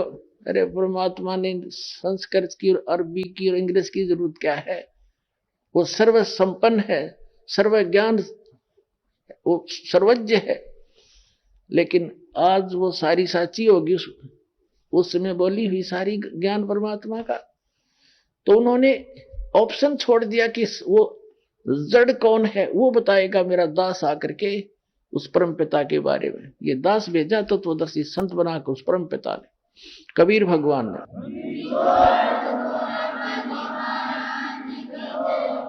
अब इसमें क्या बताया है कि उस संसार रूपी वृक्ष की 15वें अध्याय के देखिए, 15वें अध्याय का अब हम पढ़ेंगे दूसरा श्लोक। उस संसार वृक्ष की तीनों गुण रूप रजगुण ब्रह्मा सतगुण विष्णु तम गुण शिव जी रूपी, ये गलत लिखा है, ये विषय पर वाला शाखा, ये विषय विकार रूपी ये शाखा समझो। तीनों गुण तो शाखा है, ऊपर और नीचे, सर्वत्र नहीं, ऊर्ध अध माने नीचे, ऊर्ध्व माने ऊपर, ऊपर और नीचे फैली हुई है बस। और मनुष्य लोक में इस पृथ्वी पर कर्मों के अनुसार बांधने वाली ये भी ये अहमता ममता वासना रूपी जड़ है, ये भी इसके मुख्य कारण है। क्योंकि ब्रह्मा विष्णु महेश ही हमें कर्मों के आधार से यहाँ रोक के रखते हैं, इस काल के आदेश से। ये इसके मंत्री हैं, एक एक विभाग के मंत्री, इनकी ड्यूटी ला रखी है।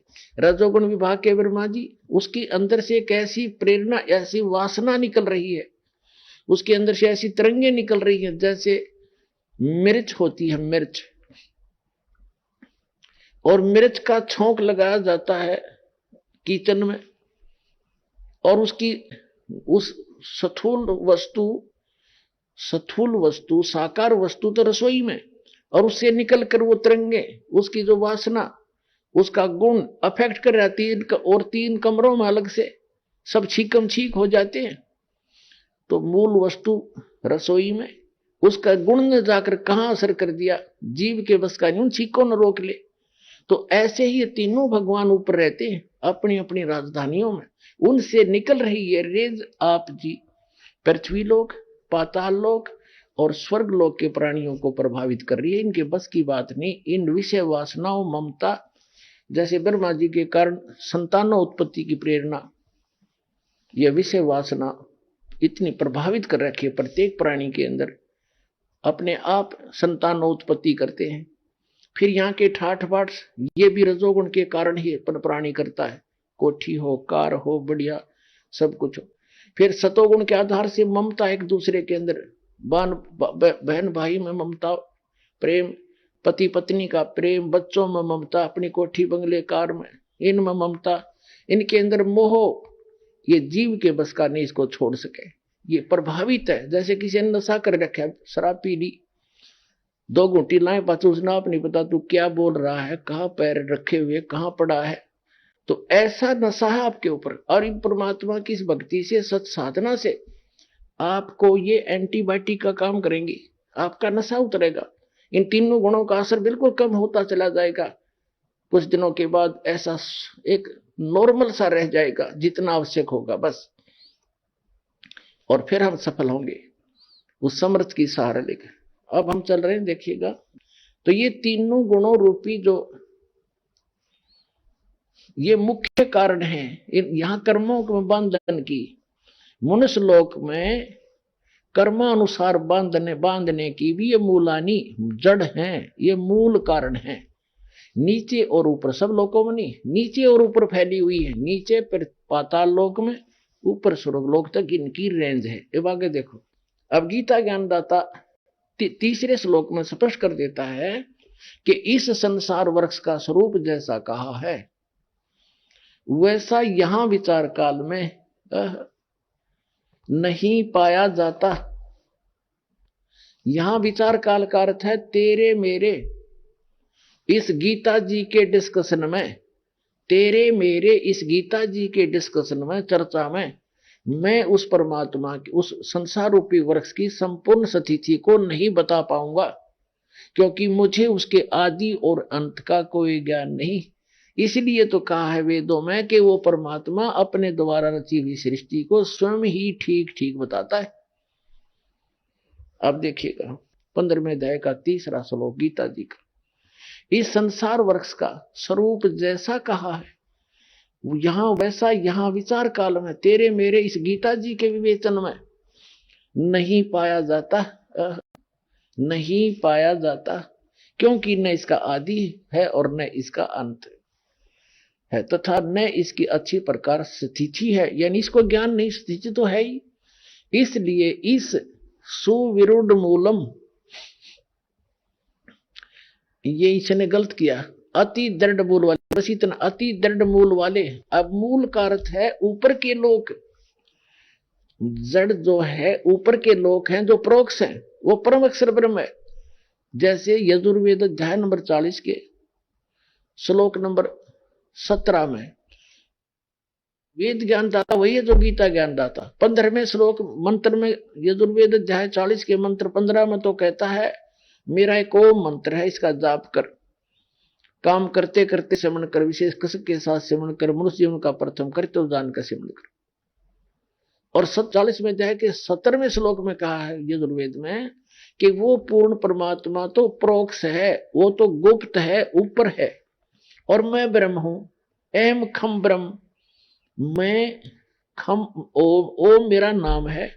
और मैं, जैसे देवी भागवत के अंदर 7वें स्कंद में हिमालय को ज्ञान देते समय देवी जी कह रही है कि ब्रह्म का ओम नाम है, उसका जाप करो, ब्रह्म को प्राप्त हो जाओगे, तुम्हारा कल्याण हो। वो ब्रह्म दिव्य, वो ब्रह्म ब्रह्म लोक रूपी दिव्य आकाश में रहता है, वहां रहता है। तो ये खुद कहता यजुर्वेद अध्याय नंबर 40 के मंत्र नंबर 17 में कि वो परमात्मा तो प्रोक्ष है, और मैं अहम ओम खम ब्रह्म, मैं ब्रह्म हूं और ब्रह्म लोक रूप दिव्य आकाश में वहां रहता हूं, मेरा एक ओम नाम। और वो परमात्मा प्रोक्ष है, वो तो गुप्त है। ये देखिएगा यजुर्वेद, इसके अनुवाद करता भी है महर्षि दयानंद है। इसने तड़ंगा कर्ण का ठेका ले रखा था, फिर भी सच्चाई छुपा नहीं करती। ये यहां से प्रकाशित है सर्वदेशी कार्य प्रतिनिधि सभा 2/5 महर्षि दयानंद, रांडला मैदान, नई दिल्ली से। ये यजुर्वेद का अंतिम अध्याय है, अंतिम ही मंत्र है। ये देखिएगा, ये 4400 अध्याय यानी 40वां अध्याय है, 4400 यजुर्वेद का, और ये 17वां मंत्र है। इसमें क्या कहा है, हे मनुष्यों, जिस ज्योत स्वरूप रक्षक, ये ज्योत स्वरूपी काल है, मुझ से अविनाशी यथार्थ कारण के आच्छादित मुख के तुल्य उत्तम अंग का प्रकाश किया जाता है, उत्तम अंग का प्रकाश किया जाता है। जो वह प्राण व सूर्य मंडल में पूर्ण परमात्मा है, पुरुष माने पूर्ण परमात्मा है, वह है प्रोक्ष रूप, वो तो प्रोक्ष है, गुप्त है। और अहम, ये यहां लिखा सो अस्व अहम ओम खम ब्रह्म, खम का अर्थ खम ब्रह्म, मैं ब्रह्म, और ओम नाम है मेरा, खम ब्रह्म लोक रूपी दिव्य आकाश में रहता हूं, मेरा एक ओम नाम है। और वो परमात्मा तो गुप्त है, वह पूर्ण परमात्मा है, वह तो प्रोक्ष रूप, वो गुप्त है, वो जड़ है संसार रूपी वृक्ष की। अहम मैं खम, ये खम का अर्थ है ब्रह्म लोक रूपी दिव्य आकाश में रहता हूं, और मैं ब्रह्म हूं। यहां लिखना था ब्रह्म, देख ब्रह्म का केडंगा कर दिया, सीधा लिखना था मैं ब्रह्म हूं, सबके गुण क्रम और स्वरूप करके अधिक हूं, ओम उसका सबका रक्षक जो मैं उसका कोई बात, ऐसा नाम जानो। ओम तो लिखना था ओम नाम जानो, ये तो निरा पशु था, इसने कक का पता नहीं था, डंगा कर दिया। सीधा सा अर्थ है कि वो परमात्मा तो प्रोक्ष है, और ये वेद ज्ञानदाता वही है, गीता ज्ञानदाता वही है, और कहता है मेरा एक ओम नाम है, और मैं दिव्य आकाश रूपी ब्रह्म रूपी दिव्य आकाश, ब्रह्मलोक रूपी दिव्य आकाश में रहता हूं, और मेरा एक ओम नाम है। वो परमात्मा तो प्रोक्ष है, वो गुप्त है। तो ये जड़ है, वो जड़ रूपी भगवान वो गुप्त है। अब यहां बता रहा है कि श्रीमद् भगवत गीता अध्याय नंबर हम 15 पढ़ रहे हैं, और श्लोक नंबर हम 3 पढ़ रहे हैं, 2 पढ़ लिया, तीसरा पढ़ रहे हैं। इस संसार वृक्ष का स्वरूप जैसा कहा है वैसा यहां विचार काल में तेरे मेरे गीता के डिस्कशन में नहीं पाया जाता। न इसका आदि है और न इसका अंत है, और न इसकी अच्छी प्रकार कोई स्थिति है। इसलिए इस सुविरुद्ध मूलम, यानी ऊपर को जो जड़ है वो गुप्त है, उसको तत्वदर्शी संत बताएगा। परमात्मा ने जैसे पृथ्वी से बाहर जो वृक्ष दिखाई देता है उसके विषय में बताया है कि अक्षर पुरुष एक पेड़ है, तना से पेड़ शुरू हो गया और जड़ गुप्त रहेगी, और सरपुरुष वहां की डार, और तीनों देवा शाखा हैं ये पात्र रूप संसार।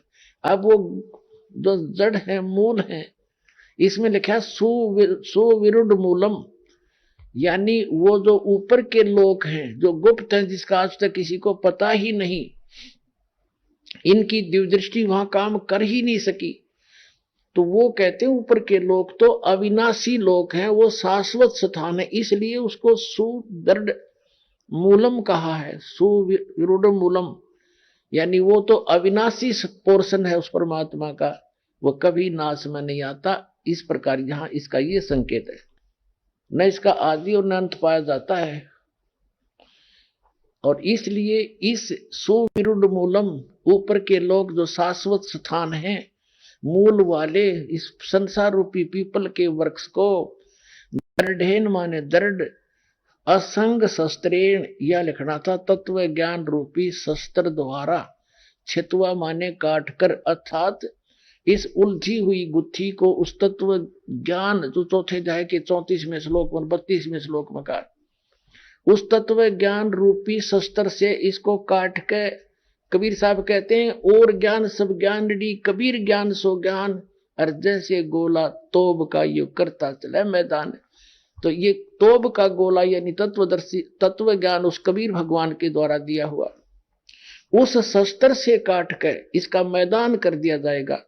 उसके पश्चात उस तत्व ज्ञान को समझ कर 15वें अध्याय का अब 4था श्लोक पढ़ रहे हैं, उसके पश्चात उस परम पद परमेश्वर को भली भांति खोजना चाहिए, जिसमें गए हुए पुरुष फिर लौटकर संसार में नहीं आते, और जिस परमेश्वर से इस पुरातन संसार वृक्ष की प्रवृत्ति विस्तार को प्राप्त हुई है, अर्थात जिस परमात्मा ने संसार रूपी वृक्ष की रचना की है, जिसने सारे ब्रह्मांडों की रचना की है, इसका अर्थ ये है पुरातन संसार वृक्ष की प्रवृत्ति विस्तार को प्राप्त हुई, जिस परमेश्वर से इस संसार रूपी वृक्ष की प्रवृत्ति विस्तार को प्राप्त हुई, अर्थात जिसने इस परमात्मा इस संसार रूपी वृक्ष को यानी सब ब्रह्मांडों की रचना की है, उसी आदि पुरुष नारायण के मैं शरण हूं।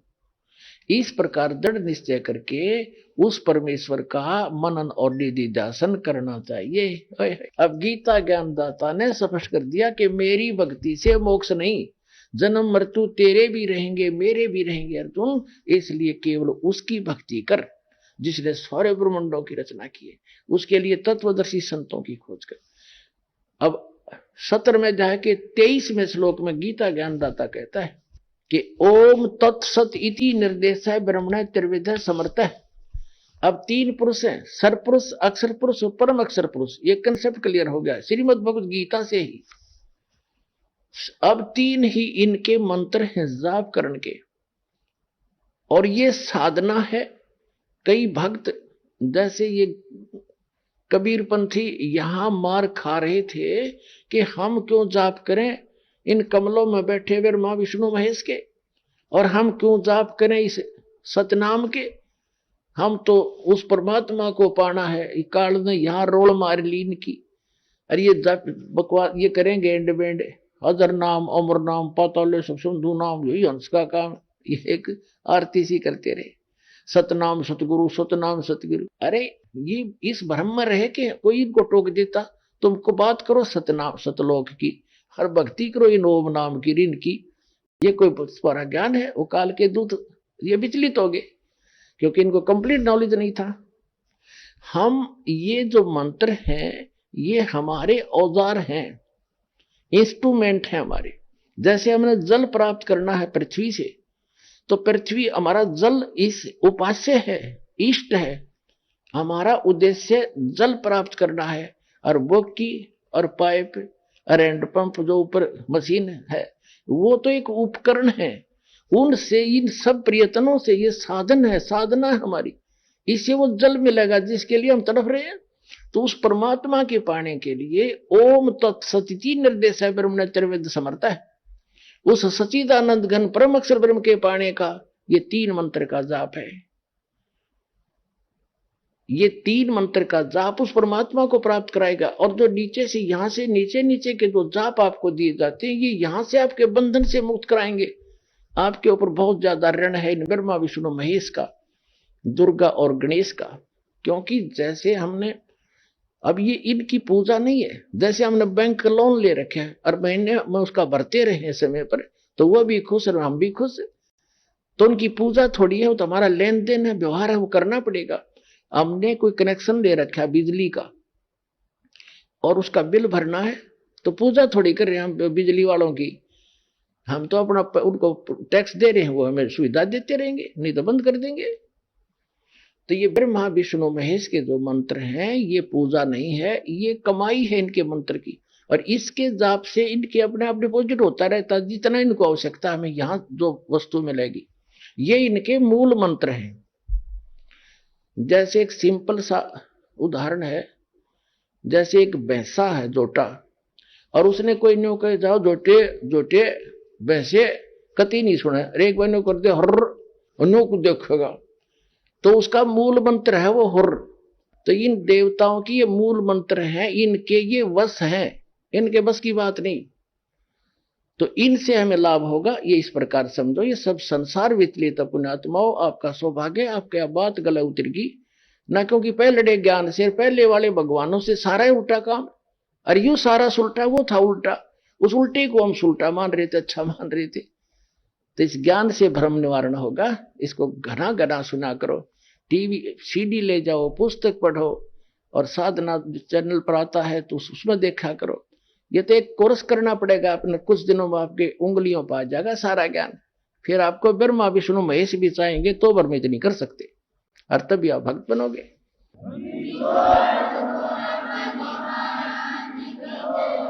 ये देखिएगा 17वां श्रीमद् भगवत गीता का अध्याय 17 का और श्लोक नंबर 23 में ओम तत्सत इति निर्देश ब्रह्मण त्रिविध समर्थ ब्राह्मणा तेन वेदा च यज्ञा च विहिता पुरा। 23वां श्लोक ओम तत् ओम ओम तत् तत् सत सत ओम सत तत् सत। यह 3 प्रकार का ब्रह्मण माने सच्चिदानंद घन ब्रह्म, यानी परम अक्षर ब्रह्म के पाने का निर्देश।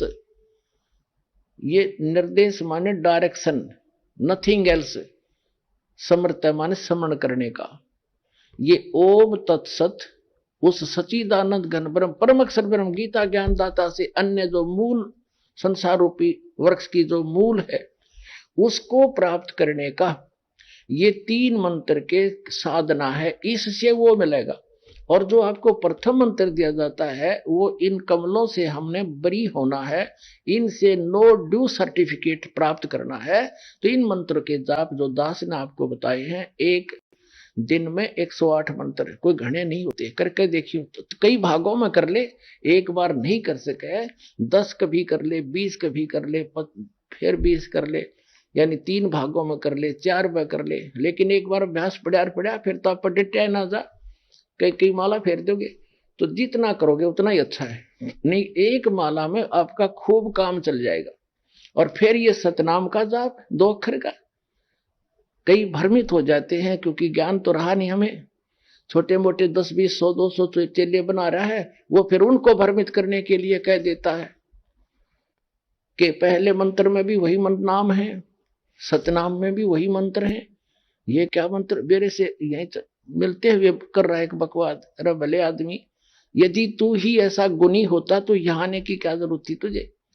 अपन आत्माओं, जैसे एक लड़की के पिता का नाम हरि सिंह और पति का नाम हरि सिंह, तो हरि सिंह केवल नाम, उस नाम से नहीं, वो किसका मंत्र है। अब जब उसको पूछेगा तू किसकी बेटी है, हरि सिंह की, तो वो कहाँ उसकी सुरती जाएगी अपने पिता पे। और फिर कहेगा, आप पूछेगा आप किसकी पत्नी हो, हरि सिंह की। वो हरि सिंह कौन और वो हरि सिंह कौन, नाम एक है लेकिन वो व्यक्ति 2 हैं, और उनके गुण और उनके नाते में भी अंतर है। इसी प्रकार जो मंत्र आपको दिए जाते हैं, दास जो मंत्र दे उसने ब्लाइंड फेथ करके करके देखो, ये प्रमाणित है। सब महापुरुषों ने जिनको मोक्ष प्राप्त हुआ उन्होंने भी यही जाप किया, आपके रूबरू कई बार कर लिया, रह रहकर और भी करते रहेंगे आपको दृढ़ विश्वास कराने के लिए। तो इससे क्या हो गया कि उस सच्चिदानंद घन ब्रह्म परम अक्षर ब्रह्म के पाने का ओम तत्सत, ये 3 मंत्र के जाप का निर्देश है, नथिंग एल्स। निर्देश का अर्थ है डायरेक्शन, अग्रम अग्रम नहीं, विकल्प नहीं इसका, फिर कोई और मंत्र नहीं है। अपने आत्माओं, जो आज का सत्संग दास करना चाह रहा था अभी तक त्या भूमिका बनी है, बाकी शेष सत्संग कल सुनाएंगे। बोलो सतगुरुदेव की जय।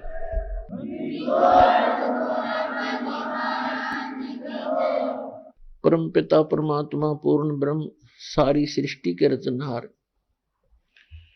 कबीर परमेश्वर जी की असीम रजा से पुण्यात्माओं, आप ये सत्यनारायण कथा सुनने के लिए उपस्थित हुए। अभी तक हमने जिन भी भगवानों को सत्यनारायण मान करके साधनाएं की, वो हमारी अबोधता थी, हमें ज्ञान ठीक से नहीं मिला था। हम श्री विष्णु जी को सत्यनारायण मानकर उनकी कथा सुना करते थे। सत्यनारायण का अर्थ है, सत्य माने अविनाशी, नारायण माने मीन है यानी भगवान परमात्मा जो जल के ऊपर विराजमान होने वाला। नार माने जल, आयन माने उस पर आकर के विराजमान होने वाला, उसको नारायण कहते हैं। तो सत्य माने अविनाशी, नारायण माने परमात्मा, वो भगवान जो जल के ऊपर आकर विराजमान होता है, वहां निवास करता है। तो श्री विष्णु जी सतोगुण भगवान हैं, ये नासवान हैं। श्री देवी पुराण सचित्र मोटा टाइप गीता प्रेस गोरखपुर से प्रकाशित के 123 पृष्ठ पर, उसमें स्पष्ट लिखा हुआ है, विष्णु जी कहते हैं अपनी माता दुर्गा से कि तुम शुद्ध स्वरूपा हो, ये सारा संसार आप ही से उद्भासित हो रहा है, मैं ब्रह्मा और शंकर आप ही की कृपा से विद्यमान है। हमारा तो आविर्भाव माने जन्म और तिरोभाव में मृत्यु होती है, हम अविनाशी नहीं। तो हमने गलती से इस चतुर्भुजी भगवान विष्णु जी को सत्यनारायण मान लिया, हमारे धर्म गुरुओं को ज्ञान नहीं था। अब सत्यनारायण अविनाशी भगवान कौन है? सत्य साहिब कहो, सत्यनारायण कहो, परम अक्षर ब्रह्म कहो, ये कौन है? ये असंख्य ब्रह्मांड का रचनेहारा और संचालक, इन सब का जनक है। वो कौन है? उसका शुभ नाम क्या है? उनका शुभ नाम है बंदी छोड़ कबीर साहेब, कबीर परमेश्वर सत कबीर, यानी सत साहेब। सत साहेब तो उसकी उपमा है, उनका गुण है, और वास्तविक नाम उनका है कबीर परमेश्वर। तो वो कौन है? जो काशी के अंदर 120 वर्ष तक एक जुलाहे की भूमिका, दानक की भूमिका करते हुए पूरे विश्व को ज्ञान प्रदान किया करते थे। वो परमात्मा सत्यनारायण है, सत्य साहेब है। तो पुण्यात्माओं, ये ज्ञान कहां से हुआ कि ये सत्यनारायण है? ये ज्ञान हमें इस दास को कैसे हुआ? परमेश्वर की एक वाणी पढ़ी कबीर भगवान की कि वेद मेरा भेद है, मैं ना वेदन के माही और जौन वेद से मैं मिलूं, ये वेद जानते नहीं। ये चारों वेद मेरी ही महिमा का गुणगान कर रहे हैं, मेरी महिमा बता रहे हैं, लेकिन इन वेदों में वर्णित विधि से मेरी प्राप्ति नहीं हो सकती। इनसे हटकर एक और वेद है जिसको सूक्ष्म वेद कहते हैं, जिसको तत्व ज्ञान भी कहते हैं।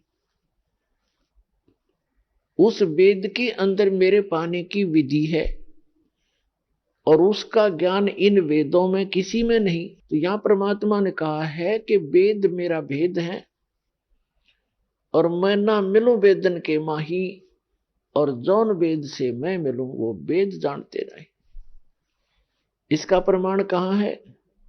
श्रीमद् भगवत गीता अध्याय नंबर 4 के श्लोक नंबर 32 में गीता ज्ञानदाता कहता है कि अर्जुन, जो अभी आपने सुना श्लोक 25 से लेकर 31 तक कि कोई तो देवताओं की पूजा करता है, कोई हठ योग करता है, कोई तीक्ष्ण व्रत रखता है, अहिंसावादी बनकर घूमता है, कोई स्वाध्याय करते रहते हैं, कोई केवल योग अभ्यास करते हैं, कोई प्राणों की श्वासों की गति को आते जाते देखते रहते हैं। ये सभी साधक अपनी साधना को पापनाशक जानते हैं, इसको अच्छा मानते हैं, तभी तो वो कर रहे हैं। जब उनको ज्ञान होगा कि साधना ठीक नहीं है तो तुरंत त्याग देंगे।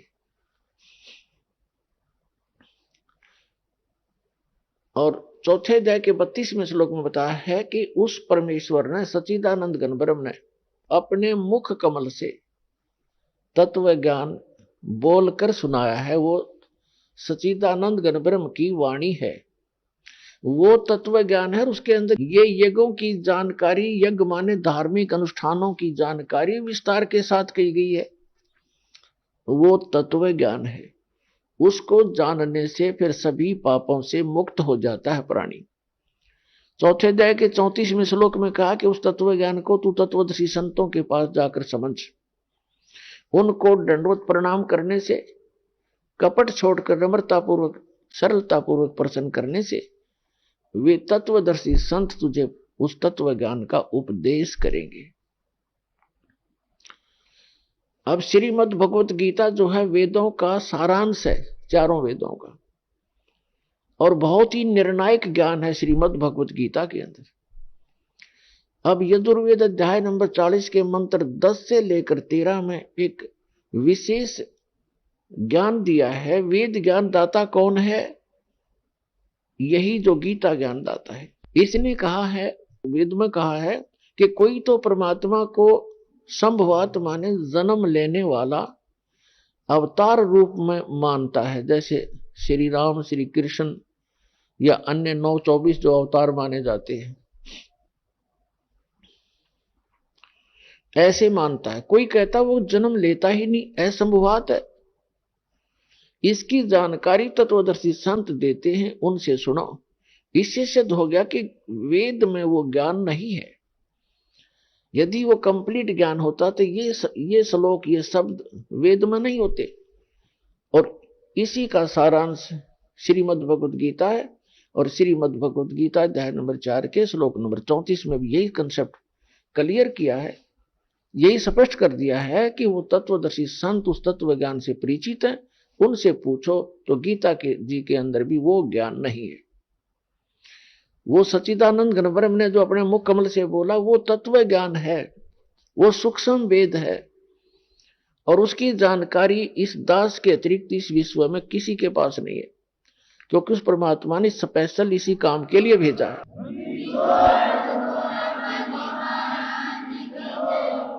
तो वो तत्व ज्ञान है, उसमें लिखा है कि जौन वेद से मैं मिलूं,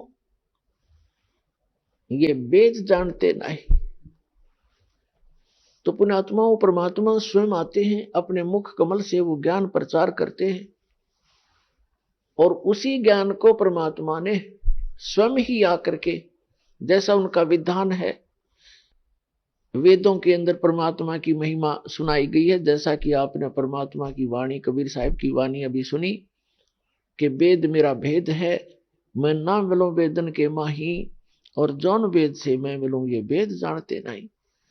ऋग्वेद मंडल नंबर 9 सूक्त 86 मंत्र नंबर 26 और 27 में, ऋग्वेद मंडल नंबर 9 सूक्त 82 मंत्र 1, 2, 3 में, ऋग्वेद मंडल नंबर 9 सूक्त 54 मंत्र 3 में, ऋग्वेद मंडल नंबर 9 सूक्त 20 मंत्र 1 में, ऋग्वेद मंडल नंबर 9 सूक्त 94 के मंत्र नंबर 1 में, ऋग्वेद मंडल नंबर 9 सूक्त 95 के मंत्र 2 में, ऋग्वेद मंडल नंबर 9 सूक्त 96 यानी 96 के मंत्र 10 से लेकर 20 में। उसका ये सारांश है कि वो पूर्ण परमात्मा, वो परम अक्षर ब्रह्म, सर्वोत्पादक परमात्मा, सबकी उत्पत्ति करने वाला, सबका पिता, ऊपर के लोक में रहता है, ऊपर, और सिंहासन पर राजा के समान विराजमान है। सिर पर मुकुट है, श्वेत छत्र है, ऊपर बहुत बड़े एक महल नुमा और गोल आकार के गुम्बज के अंदर सेंटर में भगवान का वो सिंहासन विराजमान है। और जब वो यहाँ आता है, क्योंकि यहाँ काल का लोक है और ये एक शैतान है, ये काल, इसने सबको मिसगाइड करना इसका उद्देश्य है और सबको गलत साधना पर आधारित करना, सारी बुराइयां करवाना, इनके कर्म बिगड़वाना, इसका मूल कर्तव्य है। इसका जो है एक धर्म बना हुआ है।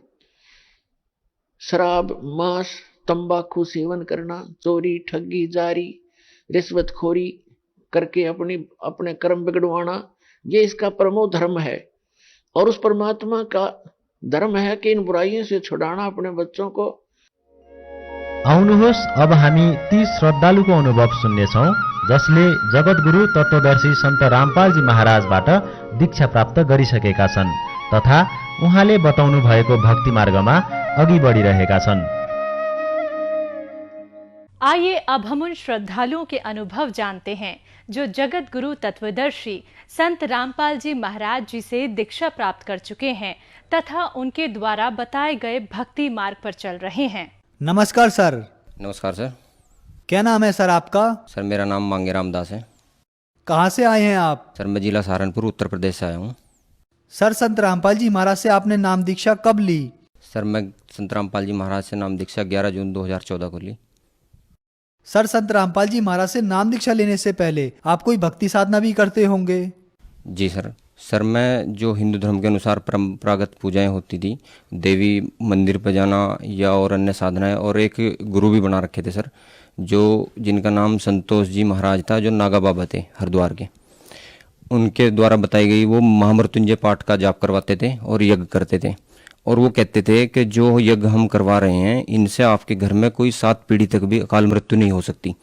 तो सर उनके द्वारा बताई गई साधना करने से 2009 में मेरी माता जी का करंट लगने से अकाल मृत्यु हो गई, और मैं इसके बारे में उनसे बात करी कि महाराज जी ये ऐसे ऐसे क्यों हुआ, तो उन्होंने मतलब इधर उधर की बात बताई लेकिन कोई स्पष्ट जवाब नहीं दिया। तो सर 2009 में संतोष जी महाराज से मतलब मन हट गया मेरा, और फिर देवी देवताओं की भक्ति फिर भी हम करते रहते थे। हमारे यहाँ शाकुंभरी देवी है, वहाँ पर तो पहले से भी जाते रहते थे और फिर भी जाते रहते थे। लेकिन और मैं 2 बार अमरनाथ यात्रा भी गया हूँ सर, जो बहुत ही कठिन पहाड़ी और दुर्गम रास्ता है, लेकिन वहाँ भी गया हूँ मैं। और सर मतलब वहाँ भी जाते जाते मेरा मन फिर भी लगता नहीं था, क्योंकि मैं देखा एक काली मंदिर है देहरादून रोड पे, वहाँ पे जाते हुए एक हमारे यहाँ से एक ट्रॉली जा रही थी, नज़दीकी गांव है, उसमें ट्रॉली पलटने से 9 व्यक्तियों की मृत्यु हो गई। तो मुझे लगता था यार देवी देवताओं पे भी जो जा रहे हैं वहाँ भक्ति कर रहे हैं, फिर भी उनके साथ ऐसा हो रहा, तो यहाँ भगवान नहीं है, क्योंकि अगर भगवान हो तो उनकी रक्षा होनी चाहिए। तो ये जो ऐसी बातें थी मुझे विचलित करती थी। जैसे आपने बताया कि आप देवी देवताओं की भक्ति करते थे, संतोष जी महाराज की भी भक्ति की, वहाँ से आपका मन हटा तो दोबारा देवी देवताओं की भक्ति करने लगे। आप अमरनाथ की यात्रा के लिए भी गए। इसके बाद आप संत रामपाल जी महाराज की शरण में आए, तो संत रामपाल जी महाराज का आपको कैसे पता लगा? सर संत रामपाल जी महाराज के बारे में तो सबसे पहले मुझे 2006 में पता चला था। मैं आर्मी में नौकरी करता था और मैं अम्बाला से हरियाणा रोडवेज में चंडीगढ़ के लिए मतलब बैठा। तो जब मैं पिछली सीट वहाँ पर खाली थी तो मैं पिछली सीट पर बैठ गया। तो मेरे पास ही कुछ दूरी बस चलने के बाद एक कंडक्टर और एक आदमी और आकर के बैठे। 28 जुलाई की बात है, 2006 की है। तो वो आपस में चर्चा कर रहे थे। तो मेरे मन में भी ऐसा हो रहा था कि मुझे भी एक बार तो कम से कम जाकर देखना चाहिए संत रामपाल जी महाराज के, कि आखिर है क्या। मैं प्रसाद खाऊंगा नहीं कि कोई वो जादू ना कर दे कोई। तो फिर मैं उनसे जब वो चर्चा करते तो मैं पूछ लिया कि भाई ये संत रामपाल जी आखिर हैं कौन, क्योंकि हमने सुना नहीं कभी उनके बारे में। तो कहने लगे कि भाई ये हरियाणा में है, इनका बाहर कहीं प्रचार नहीं है, अभी हरियाणा में है। तो सर मैं चला गया, फिर तो ड्यूटी चला गया, और उसके बाद कोई पता नहीं। फिर 2011 के लगभग मेरे पर कुछ ऐसी आपत्तियाँ आनी शुरू हुई कि मैं बिल्कुल परेशान होता चला गया। मेरे पे मतलब ऐसा था कि जितना भी पैसा मैं कर रहा था वो लगभग पता ही नहीं चलता था, कुछ बीमारियां होनी शुरू हो गई। और 2013 में जब मैं पेंशन आया तो मुझे खुद इतनी भयंकर बीमारी हुई, नमूनिया हो गया, मेरा बचना तक मुश्किल हो गया।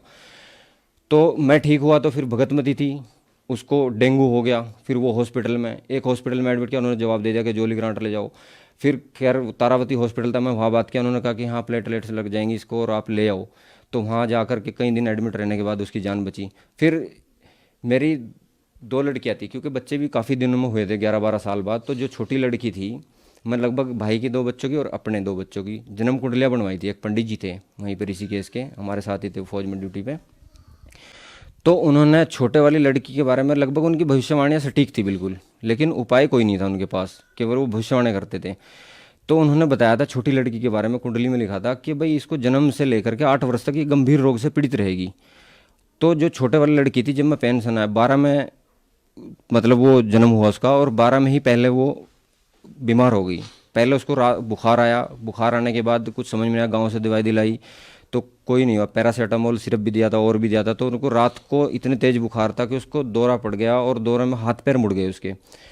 और कुछ देर बाद मतलब जब होश आई उसको, तो हम, लेकिन बुखार फिर भी नहीं टूटा उसका। तो अगले दिन हम डॉक्टर स्वर्णजीत है सहारनपुर में, वहाँ लेकर गए। डॉक्टर साहब को बात बताई, उन्होंने कहा कि भाई पहली बार हुआ ऐसा दौरा पड़ा? मैं कहा जी हाँ पहली बार हुआ है।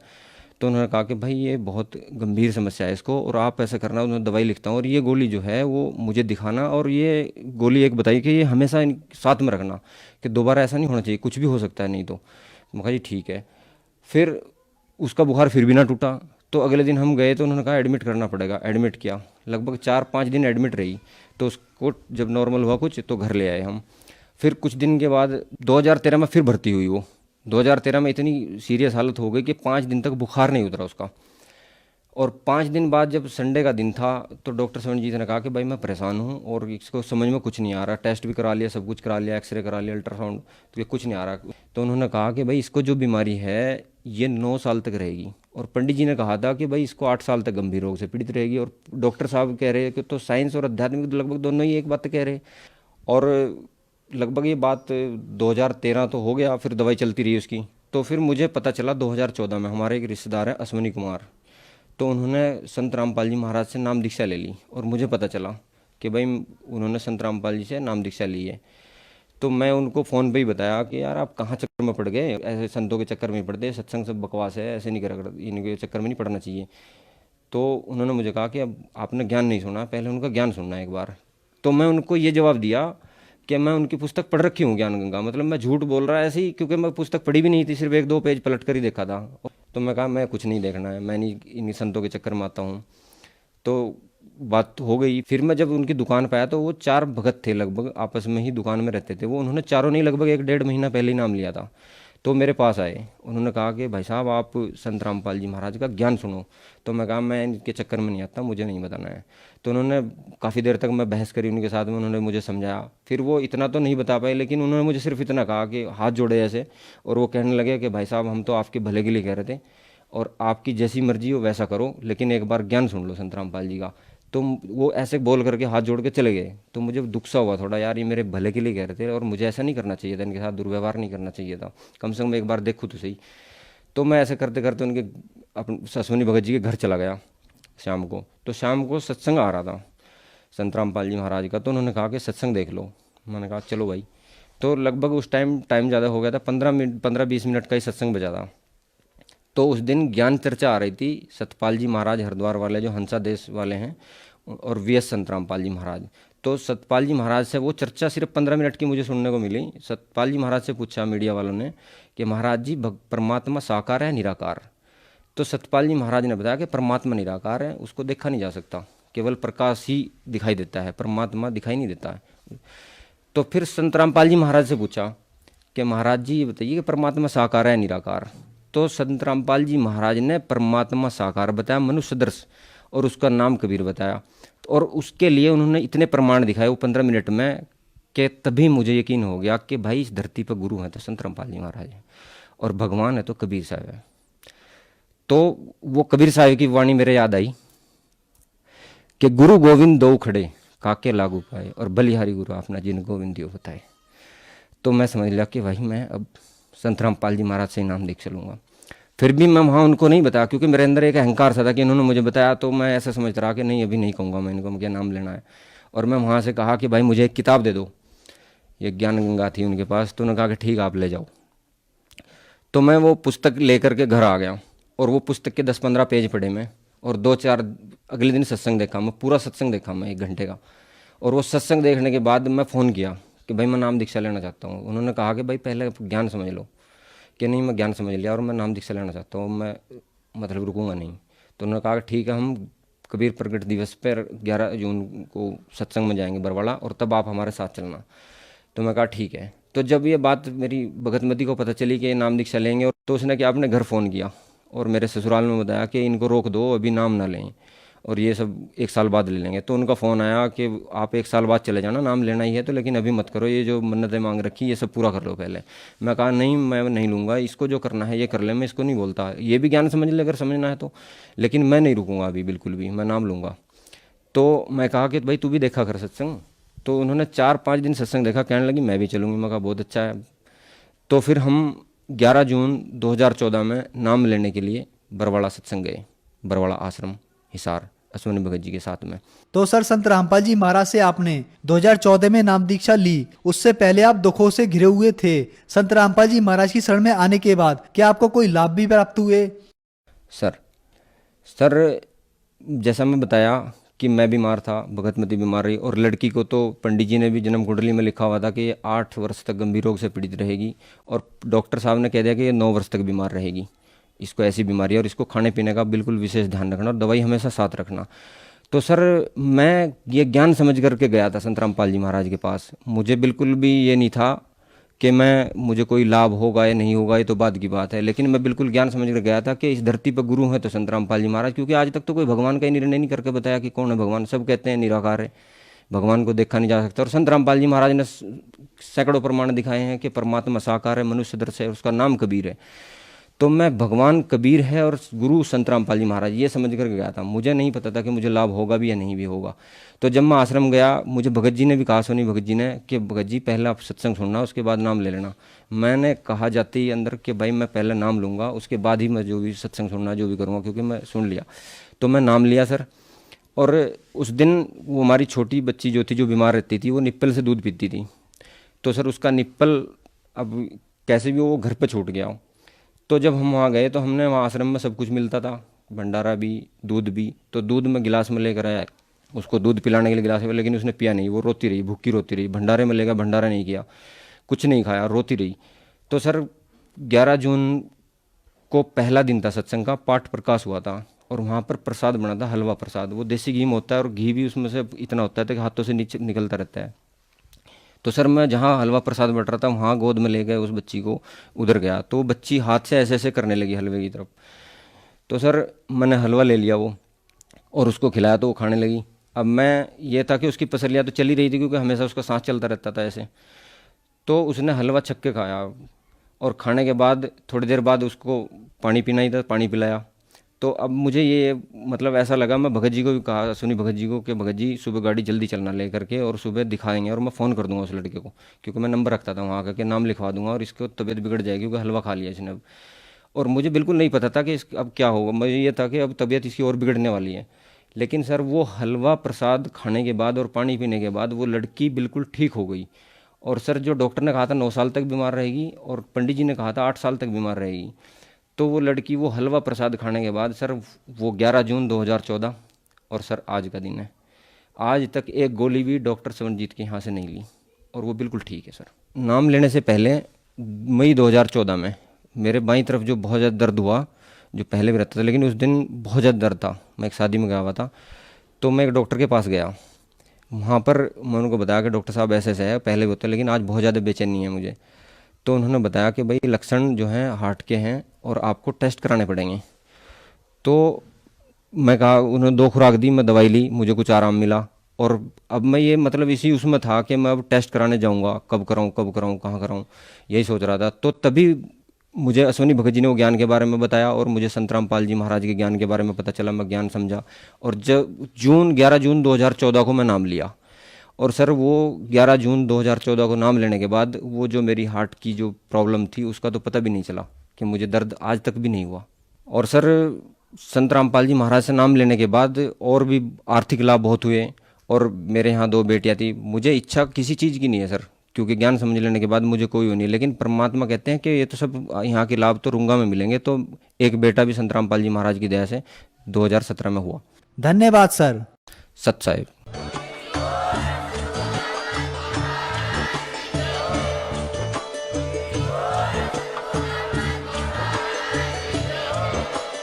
आप सुन रहे थे जगत गुरु तत्वदर्शी संत रामपाल जी महाराज जी के मंगल प्रवचन। अधिक जानकारी के लिए विजिट कीजिए हमारी वेबसाइट www.jagatgururampalji.org। संत रामपाल जी महाराज जी के शुभ आशीर्वाद से पूरे विश्व भर में 500 से भी ज्यादा नाम दीक्षा केंद्र हैं, जिन पर संत रामपाल जी महाराज जी द्वारा ऑनलाइन निशुल्क नाम दीक्षा दी जा रही है। अपने नजदीकी नाम दीक्षा केंद्र का पता